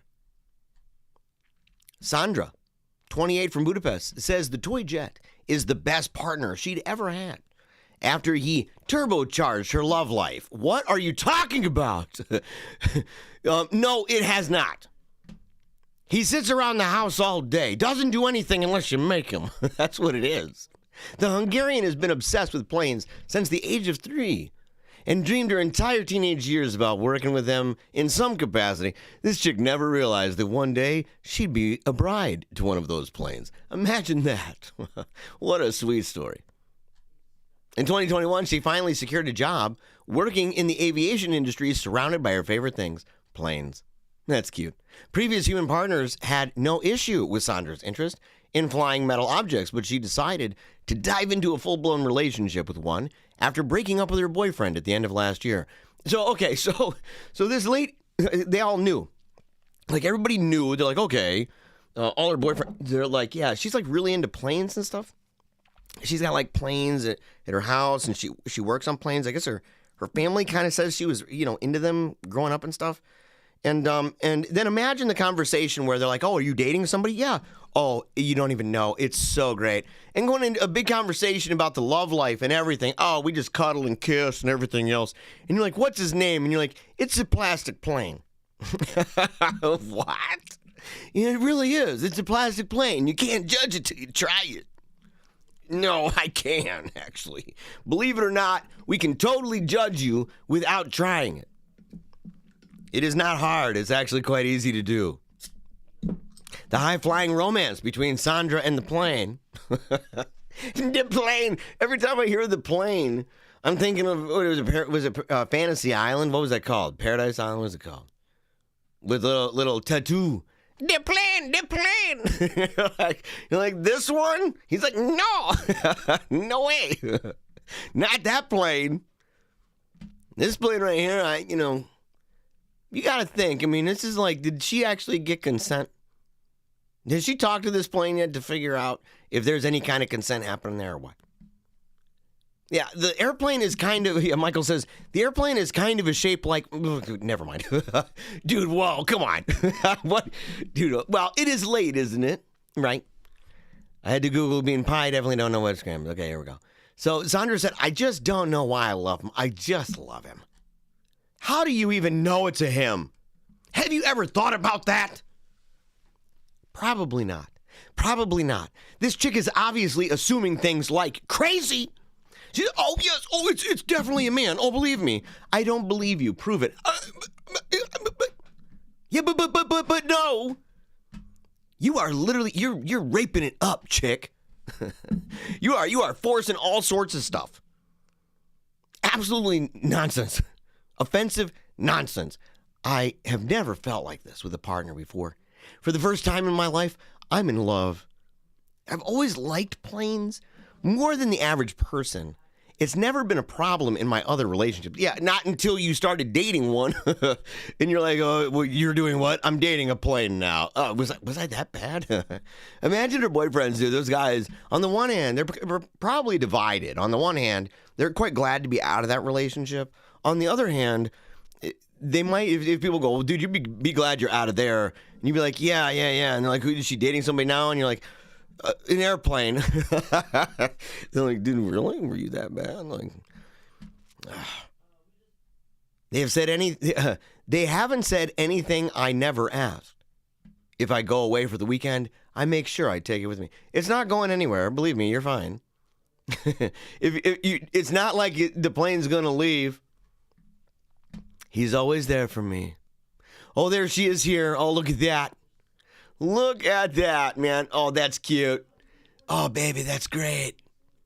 The most I do with other planes at work is just touch and blow a kiss. What is happening? The most I ever do. Oh, trust me, baby. Imagine the fights. Oh, trust me, I swear. And you're watching, like, imagine being the bystander, the fly on the wall that's watching this fight go out between this chick and the plane. I promise you that. I promise I didn't do anything. I just blew a kiss. And then she like runs, no, don't do this to me. And she runs away and you look over and the plane is just still chilling there. And you're like, I don't think it said anything. Yes, it did. No, it really didn't, lady. I'm not sure I'll ever go back to a human relationship. Believe it or not, after this article, I'm not too sure that there will be many humans willing to go in a relationship with you. On the other hand, to be honest, humans never cease to amaze me. They never cease to amaze me. We're constantly, it's on full display all the time. The kind of things that people will do. The kind of things that people will do. The kind of relationships that people are willing to endure. Sick freaks, man. Sick freaks. Planes are more reliable as partners. I know I can always speak to him. On that basis, dog doo-doo would be a more reliable partner. Cat puke would be a more reliable partner, right? A menstrual rag would be a more reliable partner. Just go find a dirty one somewhere. Just go find a dirty one, literally. You could always speak to it. Always. It's never going to argue with you. It's never going to tell you that you're ugly. No, nothing at all. Because it's not a person. It's not a person, dude. I like how planes represent endless opportunities. To me, that's something positive. And it's something I want to have in my life. Oh, okay. Yeah. Gotcha. I hear you. What is wrong with this? Yeah, Enslaved says she probably hijacked MH370 and has it chained up in a hangar somewhere. Yeah. Yeah, seems kind of high maintenance. It would be. It'd be costly, you'd think. But it's love. It's worth it. It's worth the sacrifice. She has to work extra hours. Oh, let's see what's this here. What is this nonsense? 52 snakes and lizards. No, dude, I'm not even going to read this nonsense. 52 snakes and lizards found hidden in man's clothing by customs officer. Hold on. So wait a second. I have to at least know, was it in his actual clothes or was it a suitcase? What was this? And by the way, if you guys have good stories you guys want to talk about, man, feel free to send them to me. I'll do more stuff just talking about weird stories, man. It helps me stay balanced, I think. It helps me stay balanced. Border authorities in the U.S. recently discovered a man trying to enter the country with 52 live reptiles hidden under his clothes. Okay, we're there. The man arrived in the San Ysidro border crossing with Mexico on February 25th. U.S. Customs and Border Protection said in a news release on Tuesday that he was driving a truck, which custom officials pulled up for further inspection. So homeboy's driving a truck. He's got himself some snakes and some lizards. A bunch. I didn't even know this was illegal. Is it illegal, really, to bring snakes and lizards? I mean, I guess, A personal search of the unnamed man yielded a slithery surprise. Who wrote this nonsense? Sonia Jane. Oh, come on now. Sonia Jane. Sonia Jane's an old one, man. She's been writing this for a long time. A slithery surprise. Oh, come on. How bad was it? Border authorities discovered 52 live reptiles hidden in the man's jacket. No. Pant pockets. I don't think so. The groin area. Dude, okay. It's like the one area that I'm like, oh, no, it's not going there. Well, no. Not the one area. You know what I'm talking about. They're not going there. Not going there. Imagine that. Imagine that's like the dude from Stone Temple Pilots. Remember that guy? The lead singer where he got pulled over for crack. Well, he got pulled over for driving recklessly, and they showed up, and he was sticking, a pipe up his crack. It was a crack pipe, literally in multiple ways. He was like, imagine like walking up and seeing that cat and being like, dude, what are you doing? Don't look. It hurts. What kind of reptiles did he have up there? In the groin area, and he taped him to the inside of his leg. The reptiles, including 43 horned lizards and 9 snakes, were found concealed in small bags. So he had 52 live reptiles in there, but I think the ones, the horned lizards and the snakes, those ones were in bags. No, that's the full amount. Oh, so okay. So they were in bags, and he's taping them. Still, dude, imagine him moving around. Imagine him moving around. What kind of bags were they? No, it doesn't say. No, okay. Woman has daily encounter. This over at Lad Bible. This is Abby Murray. Woman has daily encounter with aliens after first UFO visitor during lockdown. Wow, daily encounters. Have you guys ever had an encounter, by the way, with an alien? What do you guys think about aliens, by the way? Let me know in the comment section. You know, I'd like to do an episode sometime about aliens.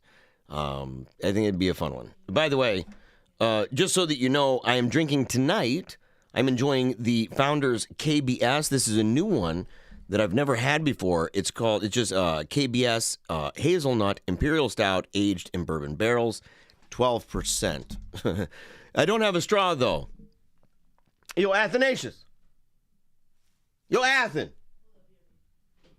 Give me a straw, homie.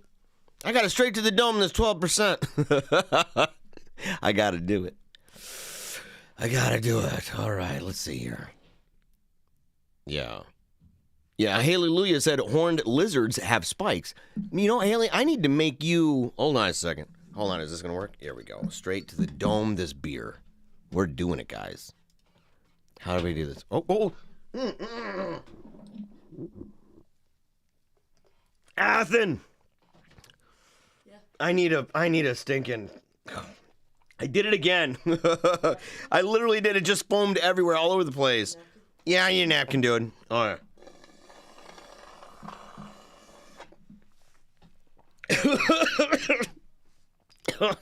Yeah. Oh, yeah, all over the place, dude. Thank you. I appreciate it, buddy. Hey, here. And bring me in some pizza, dude. What kind? I don't care. I don't care. Yeah, I put that straw in there and it ruined it, man. Well, I didn't ruin it. Yeah, straight to the dome and this.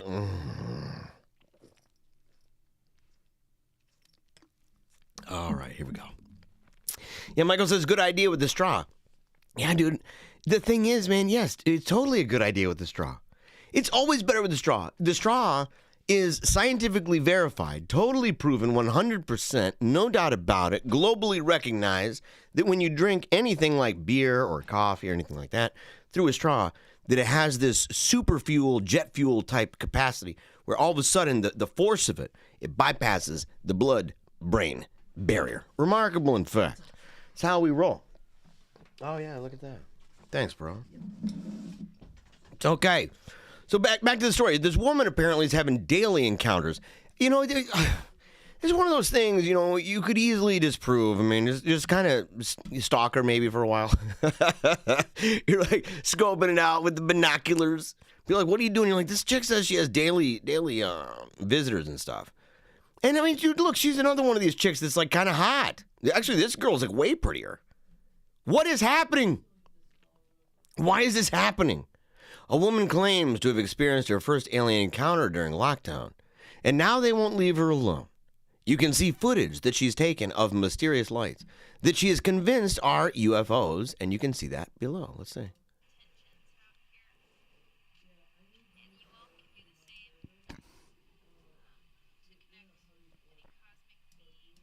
Okay, you can't hear that. I need to figure out. Okay, wait a second. She's like, you can connect with any cosmic beings, blah, blah, blah. I need to figure out, figure out again how to get it so that the audio goes from one to the other. So here she is. She's pointing. Oh, she's wearing one of those exercise pants. I can't. To be honest, ladies, tell me, isn't that one of the most unfortunate fashion statements in the world? Isn't it? It's only rivaled maybe by the Ninja Turtle socks with flip-flop combo.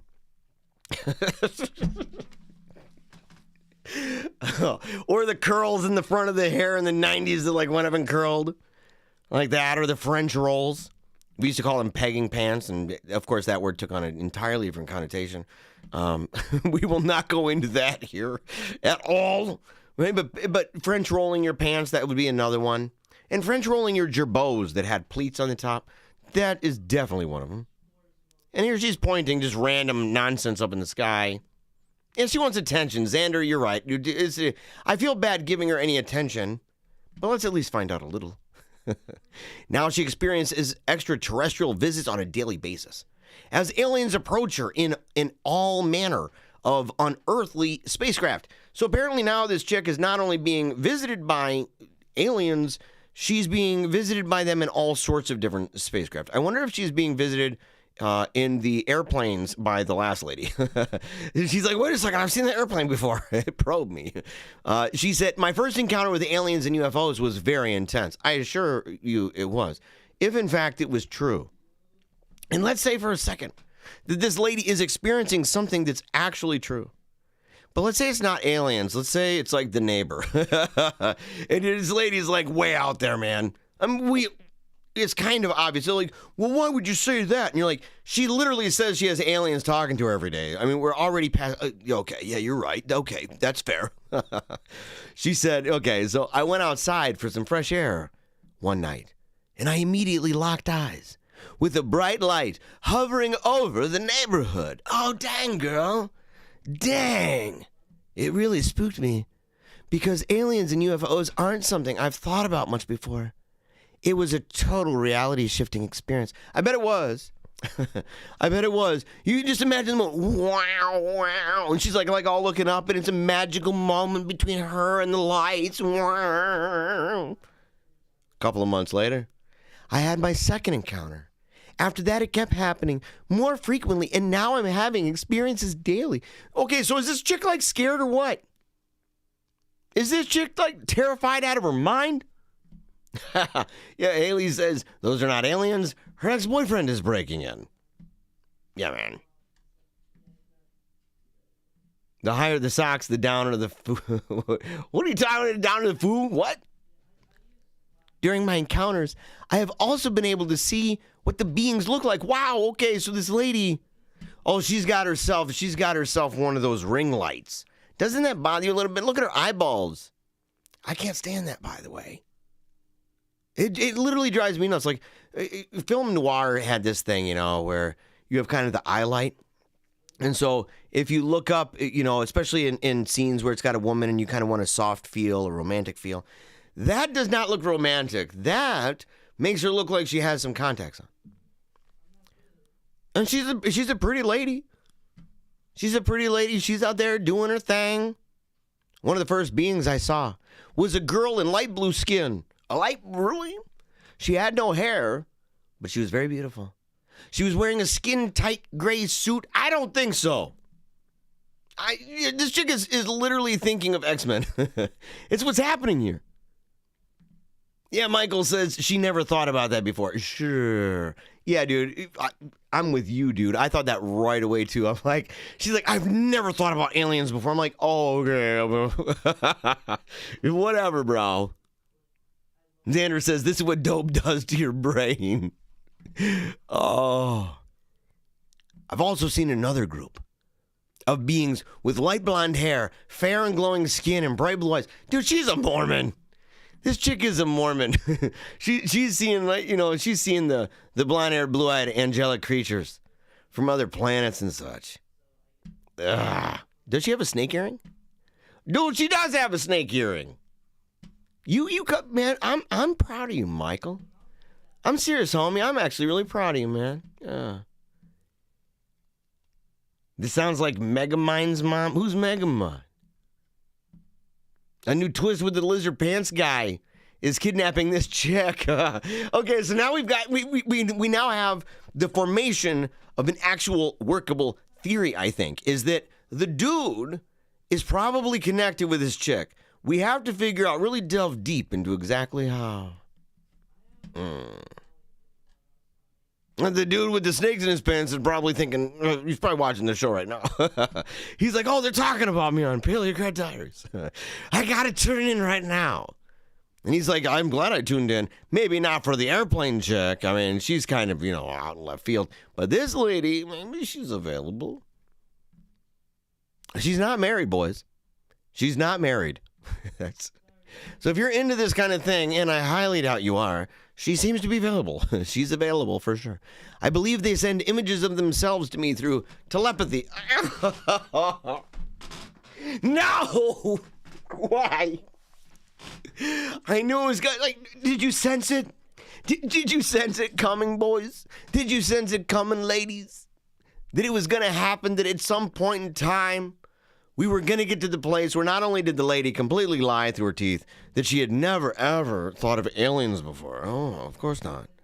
But then on top of that, that she'd be having this kind of thing for blue people, or at least blonde-haired, blue-eyed dudes with glowing skin and bright blue eyes. I gotta say, I don't know how the LUT's working on me right now, but I'm kind of fitting that bill, to be quite frank. Kind of fitting that bill. I can promise you I did not visit this lady. But then on top of that, she's like on top, as if all of that was not enough, as if it's not enough that they're visiting her every day. Now, and I think this is a cop-out, don't you? Isn't this a cop-out? You go, okay, well, why would you say it's a cop-out for telepathy? Because we said you should be tracking her. We've been advocating the idea that you break out the old binoculars or the telescope and, go a ways away. Don't get too close. Don't be too creepy. You don't want to be too messed up. It's like like maybe the Corey Feldman level thing at the Friday the 13th video, the version of Friday the 13th where he's like looking through the window and stuff like that's legit. Not really. If you do that, by the way, you need to go to confession. You need to go to confession. It's one of those things. I did that when I was a kid. I did one day, and then in fairness, I was walking by this house, and it was one of those lessons you learn where you actually learn for the first time the science behind the notion that if it's dark outside and it's light inside and the windows, the blinds are open, that you can see whatever is going on inside. Whereas if it's during the day and it's bright outside and everything else and you look at the window, you'll see your own reflection. So that's the first time I learned that. And I learned that because, there were people naked and stuff. And we immediately set up a watch, a lookout. My buddy who lived across the street, we had a tent. And we were like, yeah, we're gonna pitch this tent. We're gonna have binoculars and we're gonna find out. Eventually it got to the point where, weeks later we're still trying. I mean, not with the tent. I mean, that'd be ridiculous. But the idea, my cousin came to town. He ends up sneaking up to the house. He's like, I'm gonna see.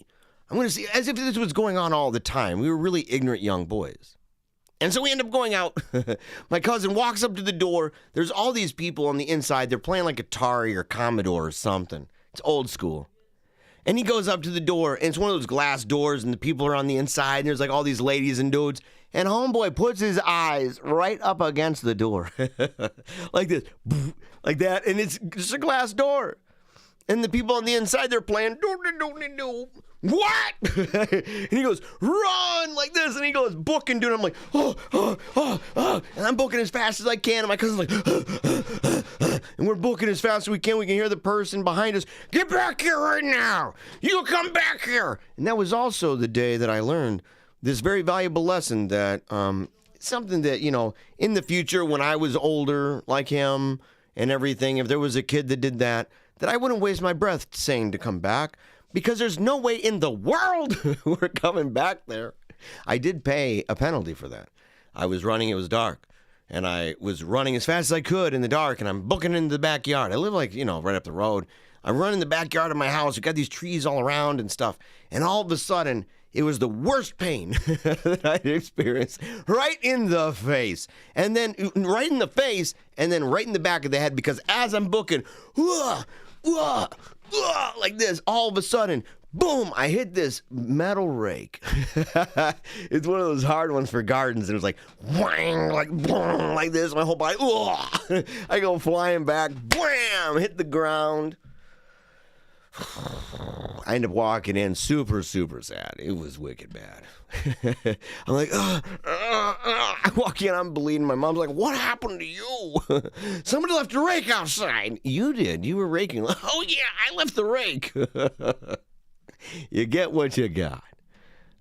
Pitching a tent, probably too descriptive. Bro, you're the one that made... You know what? It's one of those things, in the moment you say something and then you have kind of the memory.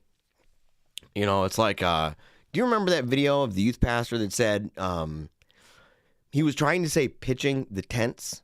I don't know if you remember that. And it was more of like the the old chest and his eyeballs like a deer in headlights. And he's like, oh, what? Everybody caught it. He was busted. I wonder if he got fired after that. I wonder if he got fired. This chick, I wonder if she's getting fired, or I wonder if people are like, well, keep her around. She's kind of pretty and stuff. And they're like, but she's freaking weird, bro. She's really messed up. Haley says she just got into the metaverse before the rest of us. Totally true. She watched too many movies. So Edward from Twilight and the naked blue chick from X-Men, they're visiting her. Totally true. That's what I thought too. That's what I thought. Apparently, oh, look at this. Oh, so she's taking pictures of chemtrails. That's all she's doing. She's taking pictures of chemtrails. And she's like, oh, look, guys. This is what it is. Yeah, these advertisements, dude, I hate that nonsense. She added, I abandoned my career as a nutritionist because I was overtaken by my passion for finding out more about UFOs and aliens. Yeah, she was primed for it, dude. She was primed for it. She was probably into the kind of nutrition stuff that you're like, yeah, this chick is definitely... If she's not into UFOs already, she's about to be. Now she claims to have developed a sixth sense and intuitive gut feeling. Ugh. She feels the burning. Ugh, I feel it coming. The aliens are on their way. And you're like, how do you know? And she's like, my stomach. Ugh. For when they're going to appear to her. She said, quote, since the shock wore off, I just feel joy, love, and peace. They're all such beautiful and positive experiences. Sometimes I even bawl my eyes out. By the way, you spelled ball wrong. My eyes out crying. I'm the grammar fascist walking in. I'm like, yeah, you spelled ball wrong. Totally true. It is true, by the way. You should do better. I believe that they come to me because I believe in them. I'm open-minded and I'm welcoming towards them. It's been fascinating to learn about the universe and to create the incredible connection that has been formed. Okay. Yeah, so this chick is also totally messed up. Yeah, Xander says, she sounds like a real keeper. What's her number? Her number? Oh, man, dude. Yeah, I don't need... It didn't list it, believe it or not. What was her name, though? Let's go back here. We got to find this chick. We got to tell her we talked about her. We got to tell her. What's her name? What's her name? What's her name? Oh, Lily Nova. Dude, it's actually a real... Okay, hold on. And that's kind of a unique name, right? Lily Nova. We got to find out. Let's do this. Let's do this real quick. We're gonna look up Lily Nova for Xander. We're doing you a favor, brother. We're doing you a favor. Oh, no, that's not Lily Nova. Lily Nova, and with a name like Nova, come on now. And Lily just sounds like a cultist. I mean, I don't mean to be rude, but give me a break. Yeah, India Times, News 18, Lily Nova in space. Okay. Oh, it's got to be her, bro. Oh, yeah. This is Facebook, homie. Lily Nova Space Art. Oh, it's totally her 100%. Oh, she's got a WhatsApp. Okay, yeah, we got her. We got this chick. Okay. My mission is to inspire everyone to look up and experience the beauty of the universe. By the way, aliens come and visit me. What? Well, we're going to find out. We're going to share that over the Wolfpack chat. That's what we're going to do. We are going to share it at the Wolfpack chat. Here we go. 6-foot man goat spotted lurking near UK village in the middle of the night. There's no way, by the way, that this is the actual image of the goat. Let's get this up here. I gotta make sure that we get it up there. It's not showing. Okay, hold on. Oh no, come on, get over there. There we go. Can we get this down a little bit? Come on, man. Come on. Oh, dude, that's terrible. How are we going to do this? Let's open up image in a new tab. Let's see if we can do that. There we go. Oh, no. Look, it's even got my head. Yeah, okay. Oh, this looks real. Boys and girls, it's Expiring Minds Want to Know, episode 1. It's basically like, you know, the rags at the checkout counter at the grocery store. You walk in there and they're like, oh my gosh, dude, look at that. Did you see that creature? Did you see that creature? I think it was out there over on, over on I-94, intersection I-94, 131, somewhere in there. And you're like, is that over by the mountain lions or the jackalope? Oh, yeah, it's right by that jackalope. I bet you it's by the jackalope. But apparently, yes, put aside your fears of World War III and COVID-19 because we've got bigger fish to fry here. At around 2 a.m. in the Northamptonshire village of Staverton, people traveling by car were shocked to see a large figure looming over them out of the darkness. It hung around for just a moment before disappearing again, leaving only the void of mystery behind it. Oh, yeah, only the void, yeah. Well, I mean, if you saw something and you are like, I don't really know what it is, it could be either what you see up here, with the crazy creature that we saw, or, of course, it could be that. It could be, what you're seeing right about here, okay? Who knows what it actually is? He's all trying to look like Yanni. He's like the Sasquatch Yanni back there. He's got the cute, look at his lips and stuff, and look at his eyes. I bet he's a stud in their world, Or the other lady Sasquatches are like, he's overrated. He only looks good on camera, believe me. He walks with, a really gimpy limp. Oh. Michael says, is that the real Baphomet? What are you talking about? Xander says, this is wild. You talking about the show? What are you talking about? And yeah, he was holding my head in his hand, wasn't he? Dude, bro, that's something that we got to keep for the record, man. That's something we got to keep for the record. Oh! We're going to screenshot that. Oh! Oh, yeah, here we go. It was about the height of a person. This is according to a quote of one of the people. It was the height of a person, maybe 6 foot or over, but had short, powerful legs and hips which seemed to move in a circular, fluid fashion. So I don't think it was Sasquatch here. There's something about it that I don't believe that. He's about 6'3". Dude, Jesse James, I knew it was coming, man. I'm so proud of you. He's about 6'3" with a 9-foot hand, or a 9-inch hand span. A 9 foot. Woo! A 9-foot hand span, homie. Oh, 9-inch hand span. He's talking Word of Faith. If you guys haven't seen the Word of Faith series, that's from the first episode that we did on that. You can find that over on Meaning of Catholic. It was an awesome show.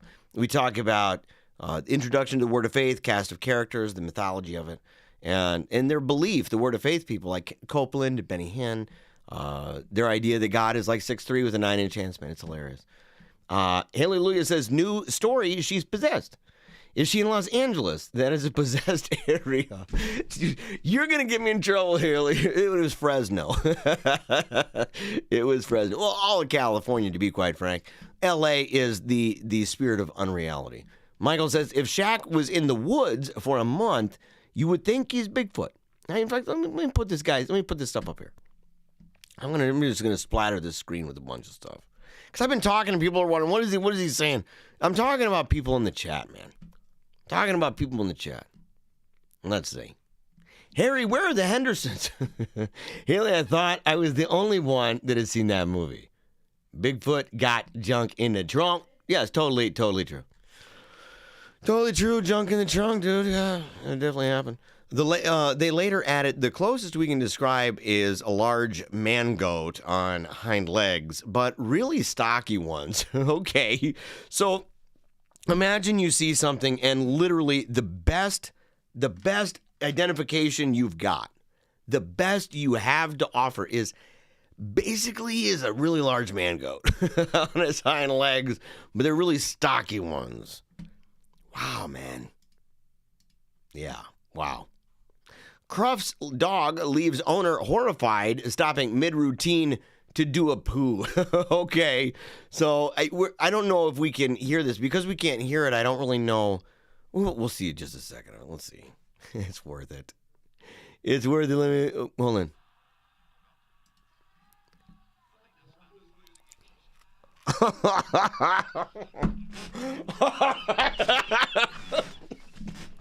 Oh,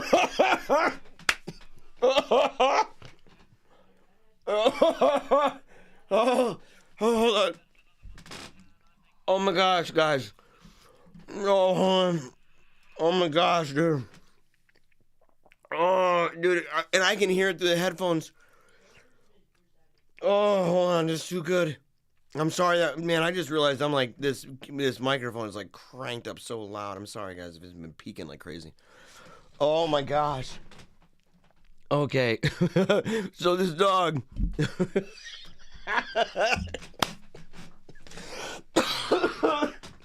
I'm trying to eat at the same time. So this dog straight up duked right on the ground. And dude, they got a close up. he was all tootsie rolled out, and they're taking the close up of that. Look at that little bugger.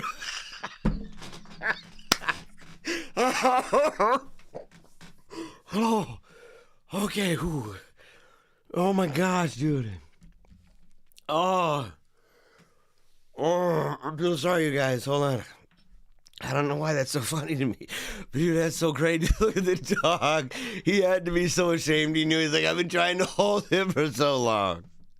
I've been trying to hold it, and I couldn't hold it anymore. Woman, why? And dude, the lady's like, oh no. You totally took a crap. Oh, man. Oh, yes, dude. Look at it. Look at the face. Dude, look at his face. Oh, my gosh. That is so perfect, dude. The dread, the fear, the terror, the dread. Dude, look at it. The disappointment. That dog knows. That dog knows I have terribly let you down. I have terribly. Yes, dude, I almost choked on bean pie, dude. Oh, my gosh, man. Dude, that face, that is so great. Okay, moving on. Pest control expert warns of huge rats swimming up toilet pipes. I am not excited to hear this news. I'm hoping that this is terribly fake news. Tell me if it's true. Is it true, by the way, the idea of huge rats swimming up toilet pipes? Tom Wood over at Lad Bible, he's known to be a fake news guru. He's one of those, he's constantly pumping it out. Kind of like sandwich artists at Subway were making mediocre sandwiches. This guy right here is making top-notch fake news nonsense. Or at least I would like to believe so. I would like to believe so because the alternative is the idea that huge rats are in fact swimming up toilet pipes. And at that point, that's when you have to lift your, a little bit above the lid. You have to get one of those squatty potties, but like for the, like a one that lifts up even higher. And that way, if it does come through, it can't nibble at the cheeks. Because you don't want to do that. Xander says, when you gotta go, you gotta go. Talking about that dog, dude, it's true. It's totally true. The owner, I think they were disqualified. I think they were disqualified. They're probably working for a long time. It's probably the last chance that dog will ever have. It's what you get. It's what you get. And people can say, that's really rude to say about dogs. And I'm like, yeah, but I'm a cat person. I'm a cat person because dogs are guilty, in fact, of peddling this tremendously fake news that dogs are man's best friend. That is totally fake. And the reason why is because that title belongs to cats. It's totally true.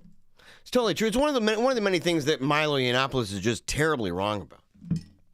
Terribly wrong about. Let's hear. Yeah, Michael says the dog's face. Dude, I won't forget. I'll be laughing in my sleep, dude. I'll be laughing in my sleep at night, just chuckling. My wife will be like, why are you laughing? I'll be like, you should have seen that dog's face. Let's see. Huge rats that are capable of treading water could be attempting... What are you talking about, treading water? I guess it makes sense. The great animal uprising of 2022... At this point, we're so deep into it. And just because, I want to let people know, anyone who's followed the show for a while knows that this show at one point was on the forefront of revealing and exposing the order of the great animal uprising of 2020. And here's the thing about that, though. In 2019, but it's mainly 2020, we were at the forefront of that. And for a while, I had to step away. But we've been vigilant. We've been vigilant to keep on track with all of this stuff. We have more information about the animal uprising than you're even aware of. It's one of the many reasons why we're going to be coming back here to Paleocrat on YouTube, because we have to keep people up to date on this. It's the only way that we can protect ourselves against the wickedness and wiles of the animals. Because at this point, they're learning to tread water. It's obvious that they have, memberships at the Y Center.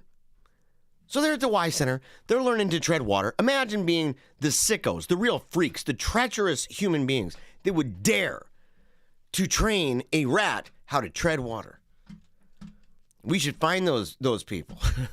We need to find them. And just start calling your local Y. Call them stat. You need to just dial them up, look them up on Google, Google the daylights out of them, look them up. And if they lie and say, we don't know what you're talking about, we've never, trained a rat to tread water, it's natural for them. Say, you're lying, I watched Paleocrat Diaries, and then share that all over Yelp. Share that all over the place. Do I watch Hans Warnhat? All animals are fake, especially gorillas and koala bears. See, Hans sounds like a paid provocateur. He sounds like one of those, disinfo agents, to be quite frank, because we live in a day and age where we are literally inundated with animals who have, for many years, many decades, in fact, many possibly centuries, even millennia, have been working against the interests of humankind. And so in doing this, over time, they've gotten to the point now where they're busting into banks, they're stealing cookies, they're busting into people's houses, stealing underwear. We've seen it all before. They're getting drunk. I mean, these animals are out of their minds. And now we've got mice, rats. I'm so sorry. We've got rats that are learning to swim and navigate, probably have stinking scuba gear, probably from the CIA and FBI Deep State Museum, which is probably in cahoots with them. We know that they are. They're New World Ordites 101. But nobody's talking about it. Nobody's talking about it. And what has it done? What has it done? It has resulted in an enormous amount of fake news. And Hans Warnhat, he probably sounds like the kind of guy that is spreading around this idea to make people doubt what they see right in front of their eyes. Right in front of their eyes. Xander wants a pet rat. As long as you don't teach you how to swim and scuba and snorkel, dude, I don't care. I won't judge you one bit, homie. I've owned like we had a hamster, a guinea pig, and a gerbil. Yeah, we've had them all. But apparently they're going to swim in the pipes into your home. Ian Heelands, the aforementioned expert, says that rats, quote, the size of cats. Holy crap! The size of cats, dude? No. I don't think so, man. No. There's no cat swimming in the pipes in your house, man. There's no cat swimming. For one, cats love us. Cats would not do that. Secondly, your pipes, we've made them such that even if there was a defect or treacherous cat, it would never happen. We've made it impossible for cats that even if they learned the technique, they were doing Wim Hof and learning how to hold their breath for extended periods of time through controlled hyperventilation, they still would not be able to get through the pipes and with their meow meow and get through the pipes to make it all the way up. No way. No way. Jesse says squirrels are infamous for human torture. Totally 100%, dude. I have many, many episodes about instances of squirrels. Bears are also, they're tricky. Bears are tricky. Some of them I think might be on our side. I'm not entirely sure. Raccoons, same thing. I actually think that sometimes raccoons are on our side, in fact, in the Great Animal Uprising. Dolphins, I used to think were, but then they started getting really high, and they started passing around that pufferfish or whatever and getting super blown out, tripping. And so at that point, they're seeing little green men and stuff. They're in the same stuff that Joe Rogan is. So there's no way that we can trust the dolphins anymore. No way. I, for one, welcome our new rodent overlords. Who is this, by the way? Oh, Tom Wood? Of course you would, Tom Wood. Of course you would. I've been on to you for a long time. I knew it. And is it how would you pronounce that? Is it Paleoje? How would you pronounce that? Catching a Paleocrat live for once. What up, EBT? What's up, homie? What is up? It's good to see you, by the way. No one is safe. Rats are excellent swimmers with bendy bones. Bendy bones, okay. And can squeeze into the smallest of spaces. Kind of like bats, I bet. And they rhyme, so that seems to make a lot of sense. I've seen that logic used a lot in a lot of other really profound insights. It sounds like this. The words are similar. Didn't you see there's like some symbolism kind of that looks like that? Therefore, my very profound insight is totally true. And you're like, wow. They can hold their breath for 3 minutes. I told you they were Wim Hoffing. I told you. I can hold my breath for 3 minutes, by the way. Well, no. I can do better than that. I can do better than that. I can exhale and then not inhale again for 3 minutes. Yeah. Done it multiple times. 2.5 minutes is easy peasy lemon squeezy. I can do it at least on second round of breathing exercises. I can go ahead and do that. No problem. What's the topic right now? It's the fact that we have 250 subscribers or members over at the Wolfpack chat on Telegram. I know that doesn't seem like a huge deal, and in some ways it is not, but we love celebrating the little things. And so I'm doing a special episode. I said, why not? So, and this is special because we're actually, number one, we're drinking beer. I've got some KBS from Founders, the hazelnut, 12%.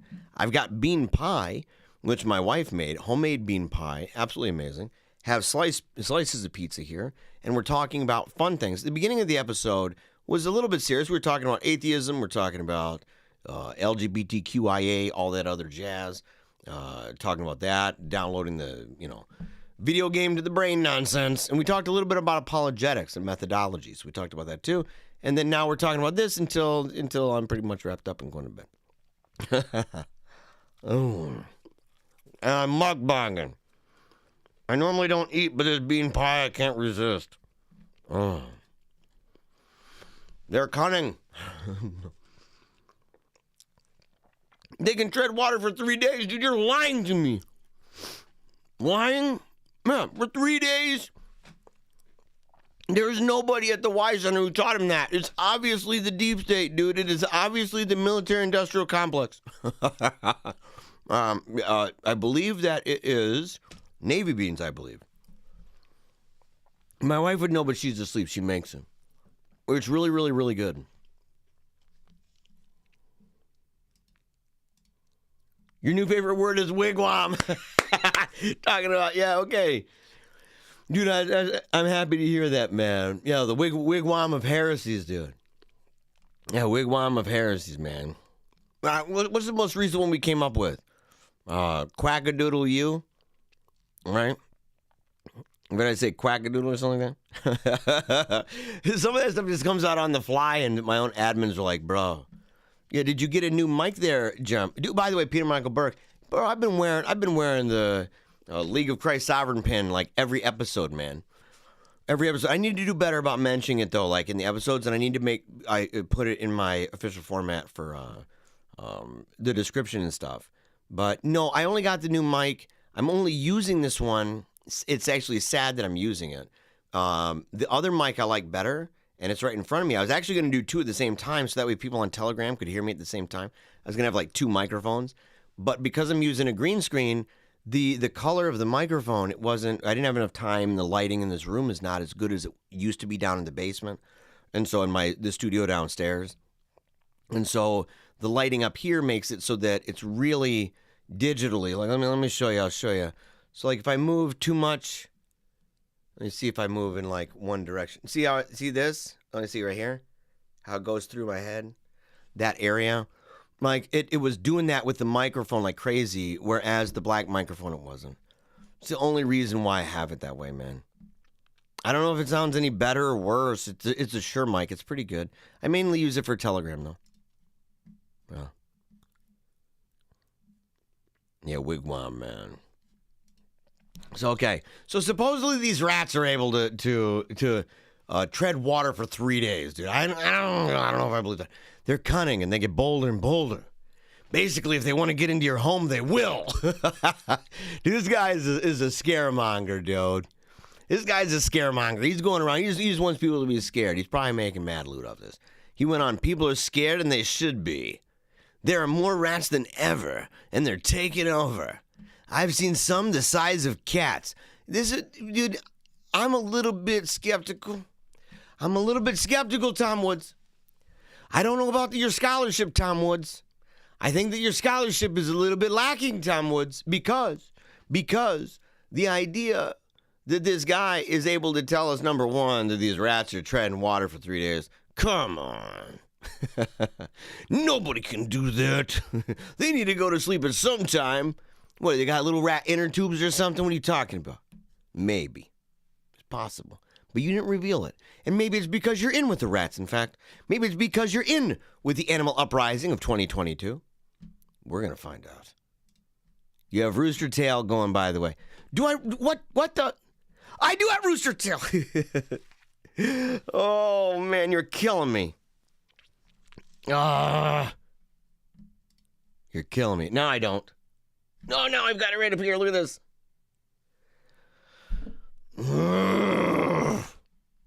You guys. Stop being a jerk to me. No, thank you, actually. I appreciate it. Now I'm actually really angry at the admins who were here before, who didn't have the kind of heart to tell ya boy to tell me that I had a rooster tail. Thank you for telling me.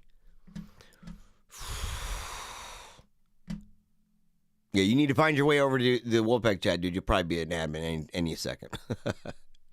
I love the series Michael Joseph did with Tim Flanders. Are you interested in doing discussions on any of the topics he discussed? Theosophy, Freemasonry, etc. Yeah, man. I have not talked about Freemasonry yet. In fact, I was thinking about it because there are accusations about the Jehovah's Witnesses in Freemasonry. But it's one of those things where you can even find critics of Jehovah's Witnesses that will say, like, look, yeah, okay, so there's a pyramid now over, Russell's tomb and stuff, by his tomb, but it's not the only thing there. In fact, it's like by it, and it wasn't the original one. And the statements that where they say, well, he said he was a Freemason. Well, he also said that he had things in common with them, and he had friends who were, but he doesn't really know anything about it. And that he knows a couple of the handshakes, and he feels like a kind of a connection to them, so he'll do it. Now, you can take that to interpret it this way, but I don't think that it's entirely necessary. Even so, Theosophy, Freemasonry, I think it'd be something that'd be a really, really cool thing to add to the series, especially on things like cults. I think that would be really important to do. And so I would like to do that. I've never actually talked to Michael Joseph, though. And so that'd be one of those things that I have to actually take time to reach. I'd have to reach out and everything else. But that's a good suggestion, man. And when Dennis the Menace, now you guys are all busting my chops, dude. Now you guys are all busting my chops. You give me a break.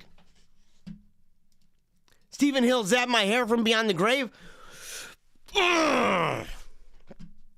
Fits right in with the new age of Aquarius stuff. Yeah, totally 100%, dude. Totally 100%.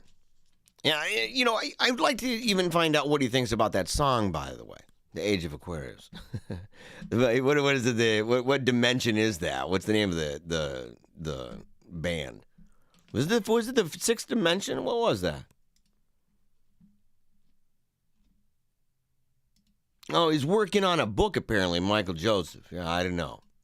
Okay, Mom changed name to Unicorn Sparkles after Netflix show made her realize truth about real name. Wow, so Rebecca Shepherd, you're a weirdo. So this lady, she's like, oh, look, this lady realized her real name. Her real name is Unicorn Sparkles. I don't think so. That's totally fake news, homie. That's totally fake news, Rebecca. You are lying. You are lying. Look at this. What is this? Oh, hold on, I gotta get this off. Hold on. How would we do this? Okay, this lady. Oh, man, I hate the ads up there.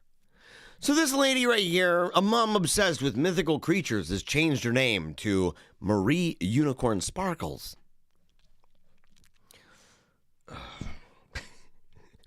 Unicorn Sparkles.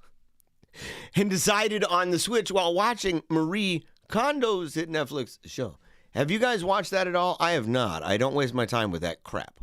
To be quite frank, I don't mean to be rude about it. It's nonsense, lady.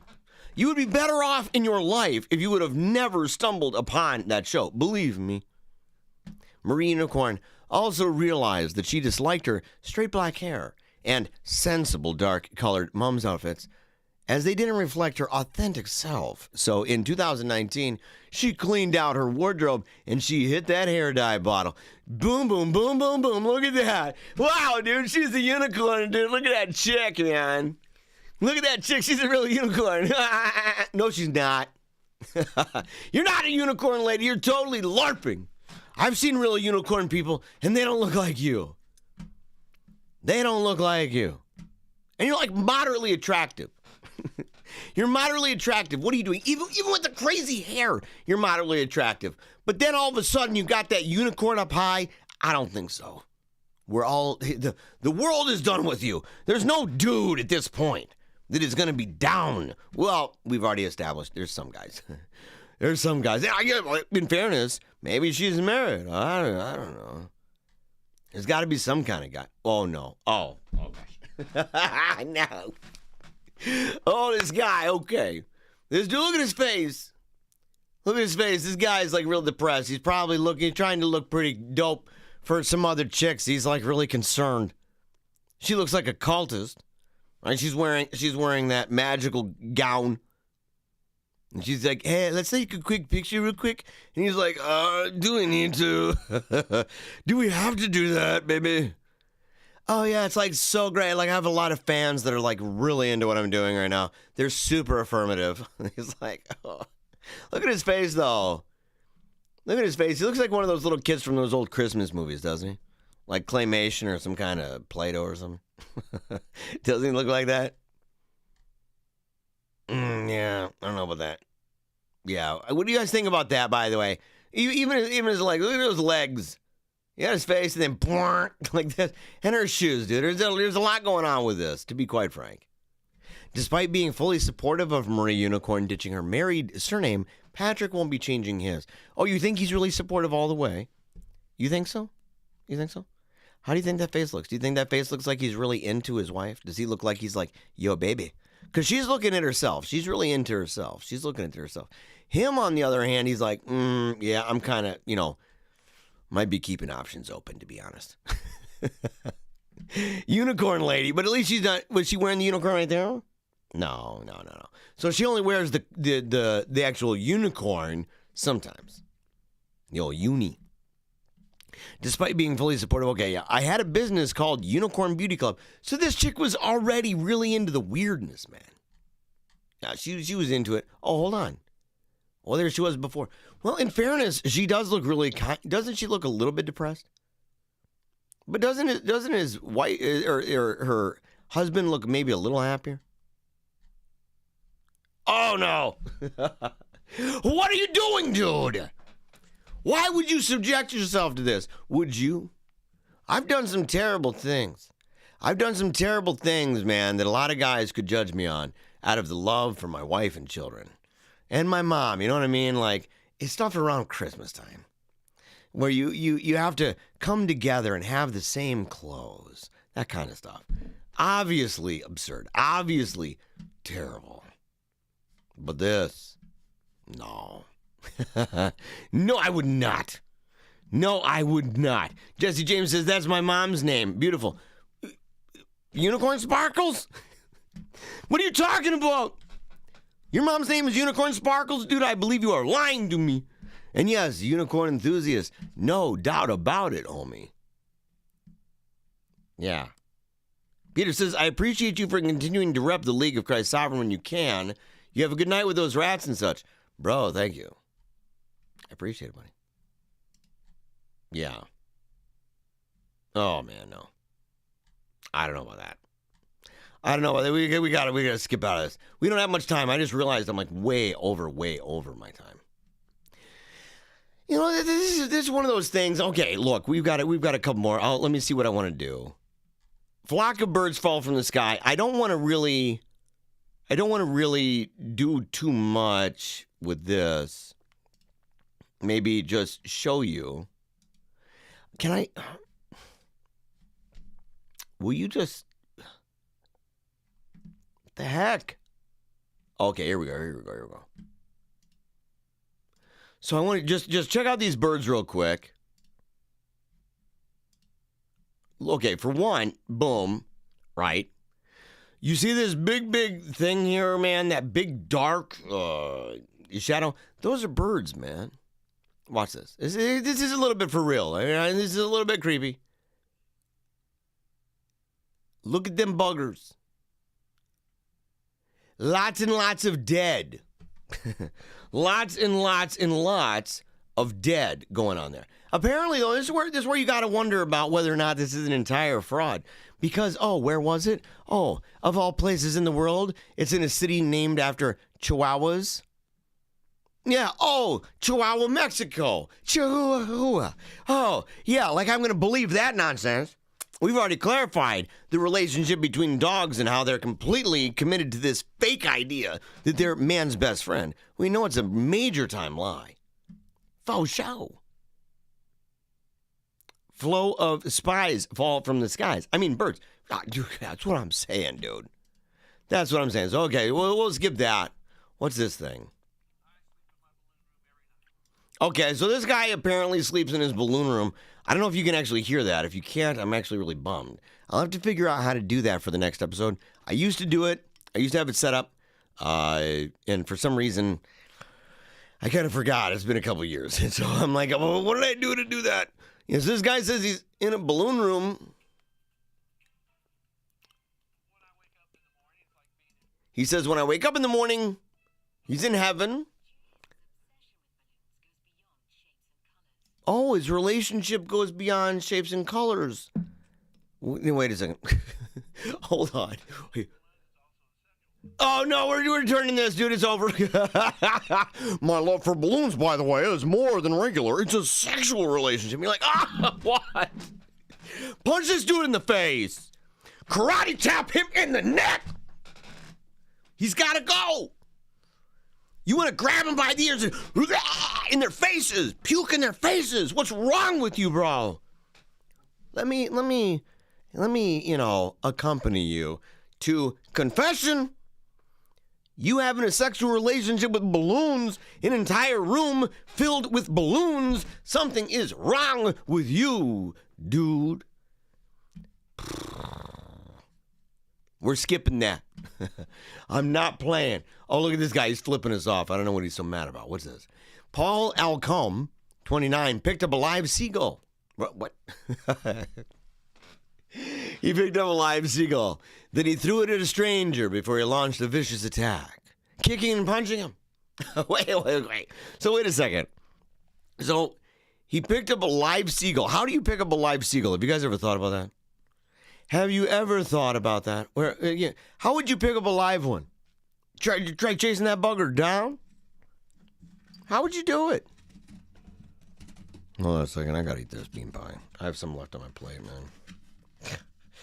I gotta eat it like now. I'm looking at it. It's like totally tempting. Oh. Okay. No.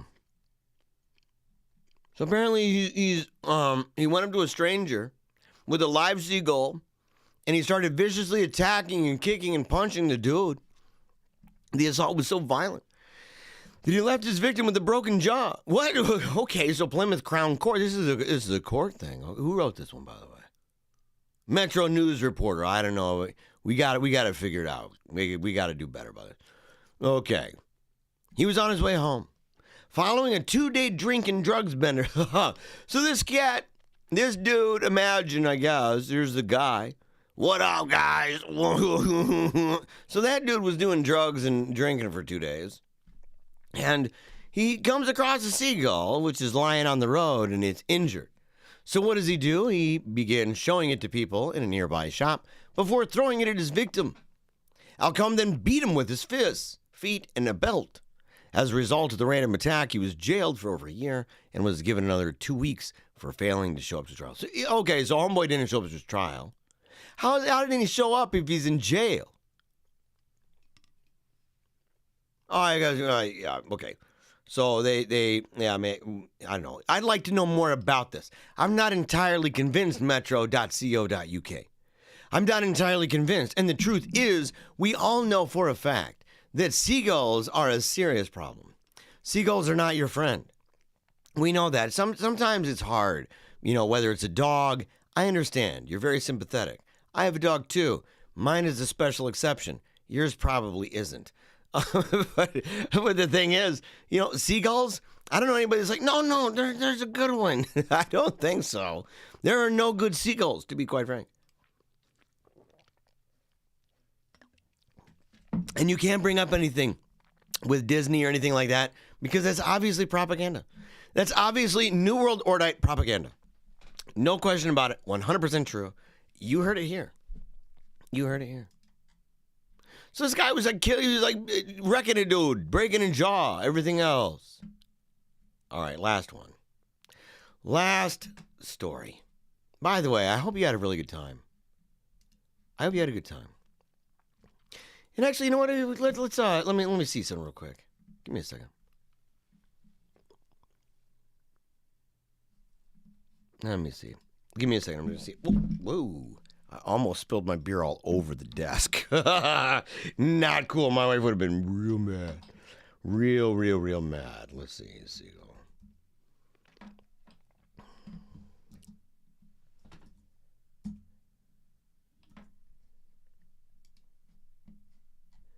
Okay. Seagull. All right. Let me see if I can download it from here. I'm going over to the Wolfpack chat. I'm going to see if I can find Seagull. Psycho Seagull attacks. There we go. Okay, so it's a couple megabytes. I think I'm going to play it. Because I would like to eventually down the road, maybe not from tonight's show, we'll find out. But I'd like to make it so that we can do videos like what you're about to see from videos, from clips that are taken from shows like this. Because I'd love to do more of these things. I would absolutely love to do more of these things. So I think that would be a lot of fun. I think that, I really enjoy the conversations that take place. And I think that doing them on a more consistent basis would be, and not just all fun stories and stuff like that, but making it more relaxed and more laid back. More engaging than the regular show, the Monday, Wednesday, Friday show. You can find, of course, if you go to the links down in the comment section below, you can check that out. And I don't mind running 3 hours doing this kind of stuff. I don't mind doing that at all. So let's go ahead. Hold on. I downloaded it. Let me see here. Downloads. Is this going to work? Psycho Seagull. Those are real. Let me see. Psycho Seagull. Those are real. Okay, so I had to do that. No, come on, man. What the blazes? Oh, here we go. Hold on. Let's get this bugger up here. I think that I've gotten it pretty quieted down. There we go. So we're going to go ahead and I'll play this real quick. After that, we will wrap up everything. So if you've got any questions at the end of the show, make sure to just go ahead and share them. And look, if you had a fun time, and I honestly hope you did. I had a fun time. I know that you guys are having a fun time because we just reached 250 people on Telegram. And I'm excited about stuff like that. I was excited when we reached 50. I was excited when we reached 100, 150, 200, 250. And it's been awesome the entire time. It's been awesome to get to know all of you, to get to know you on a personal level, especially at Telegram, at the Wolfpack chat. To say these are people that get together, live chats probably 4 or 5 times a week. It's just been an awesome experience, an awesome time getting to know people and benefiting from them, being blessed by them on a regular basis. So I'm really grateful for all of you. And so we'll go ahead, we'll play this real quick. We'll have fun with this. And once we do that, then we'll wrap up everything and we'll say goodbye. So I hope you really enjoy this. We're going to do stuff like this. I'm hoping to. We'll see. I'm hoping to make more videos short clips and stuff like that, even from the main shows. And of course, remember, if you want to connect with us on that, Monday, Wednesday, Friday, Monday at Reason and Theology, Wednesday, Friday over at Meaning of Catholic, of course, PaleocratDiaries.com, the Wolfpack chat on Telegram, and we'll be doing a lot more right here on Paleocrat. So enjoy this, and we'll be right back.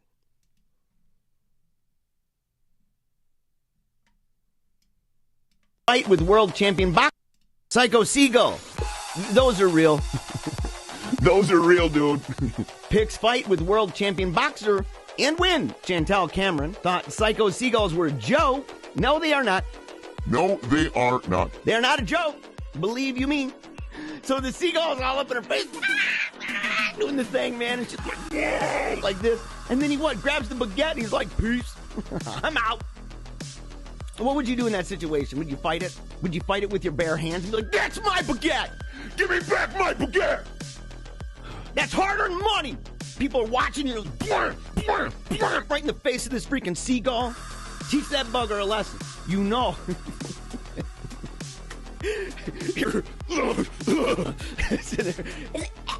It's joking. They're like, stop joking. Stop joking the seagull. And you're like, you stole my baguette. I'm like, what? He stole my baguette. And they're like, You show him. and they jump in on it. They're punching the seagull In the stomach. They're like, That's the same one that stole my beer. the guy with the mullet, with the Michelob. So, would you punch it, though? I would throw mud clods, and I say that because, I don't know. In fact, I already have thrown mud clods at seagulls that were trying to attack me. It's true. It's true. In the Navy, I was out on a pier.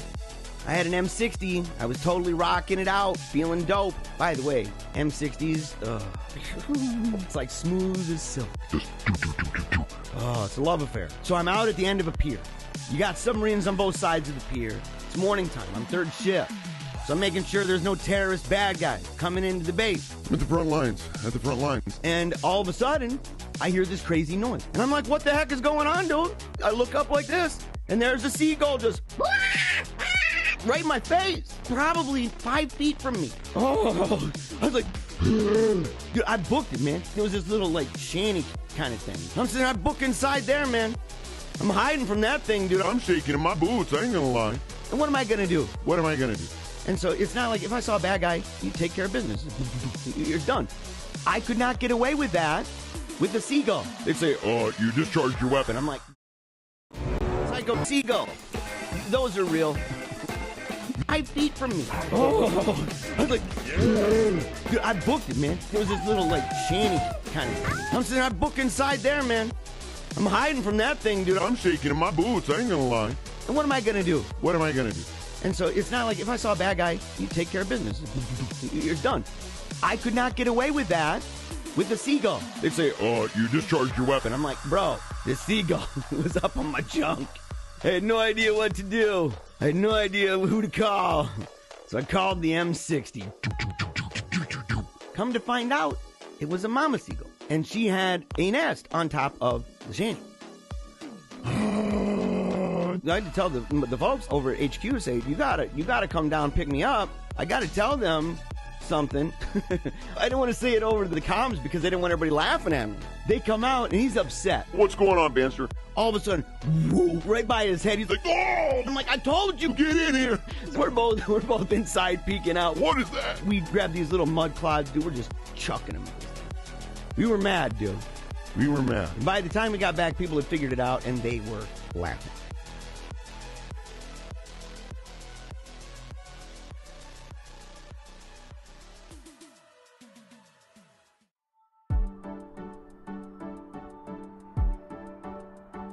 You.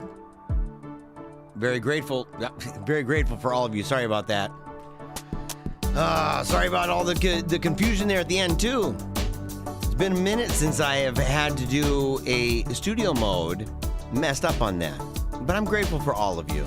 I'm grateful for you being tolerant of the bumps and the bruises, right? All the different things that make it difficult over time. And the many ways that your boy sometimes makes some mistakes.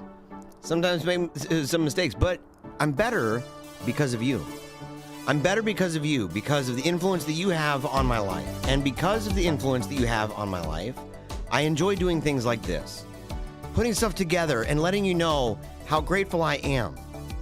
And I love the Wolfpack chat on Telegram because we're able to connect in a way that's much bigger and better than just a chat. Live chat's a lot of fun. We had a lot of fun here tonight. But we're able to hear each other's voices on the regular, to become integrated into each other's lives. And it's a powerful thing.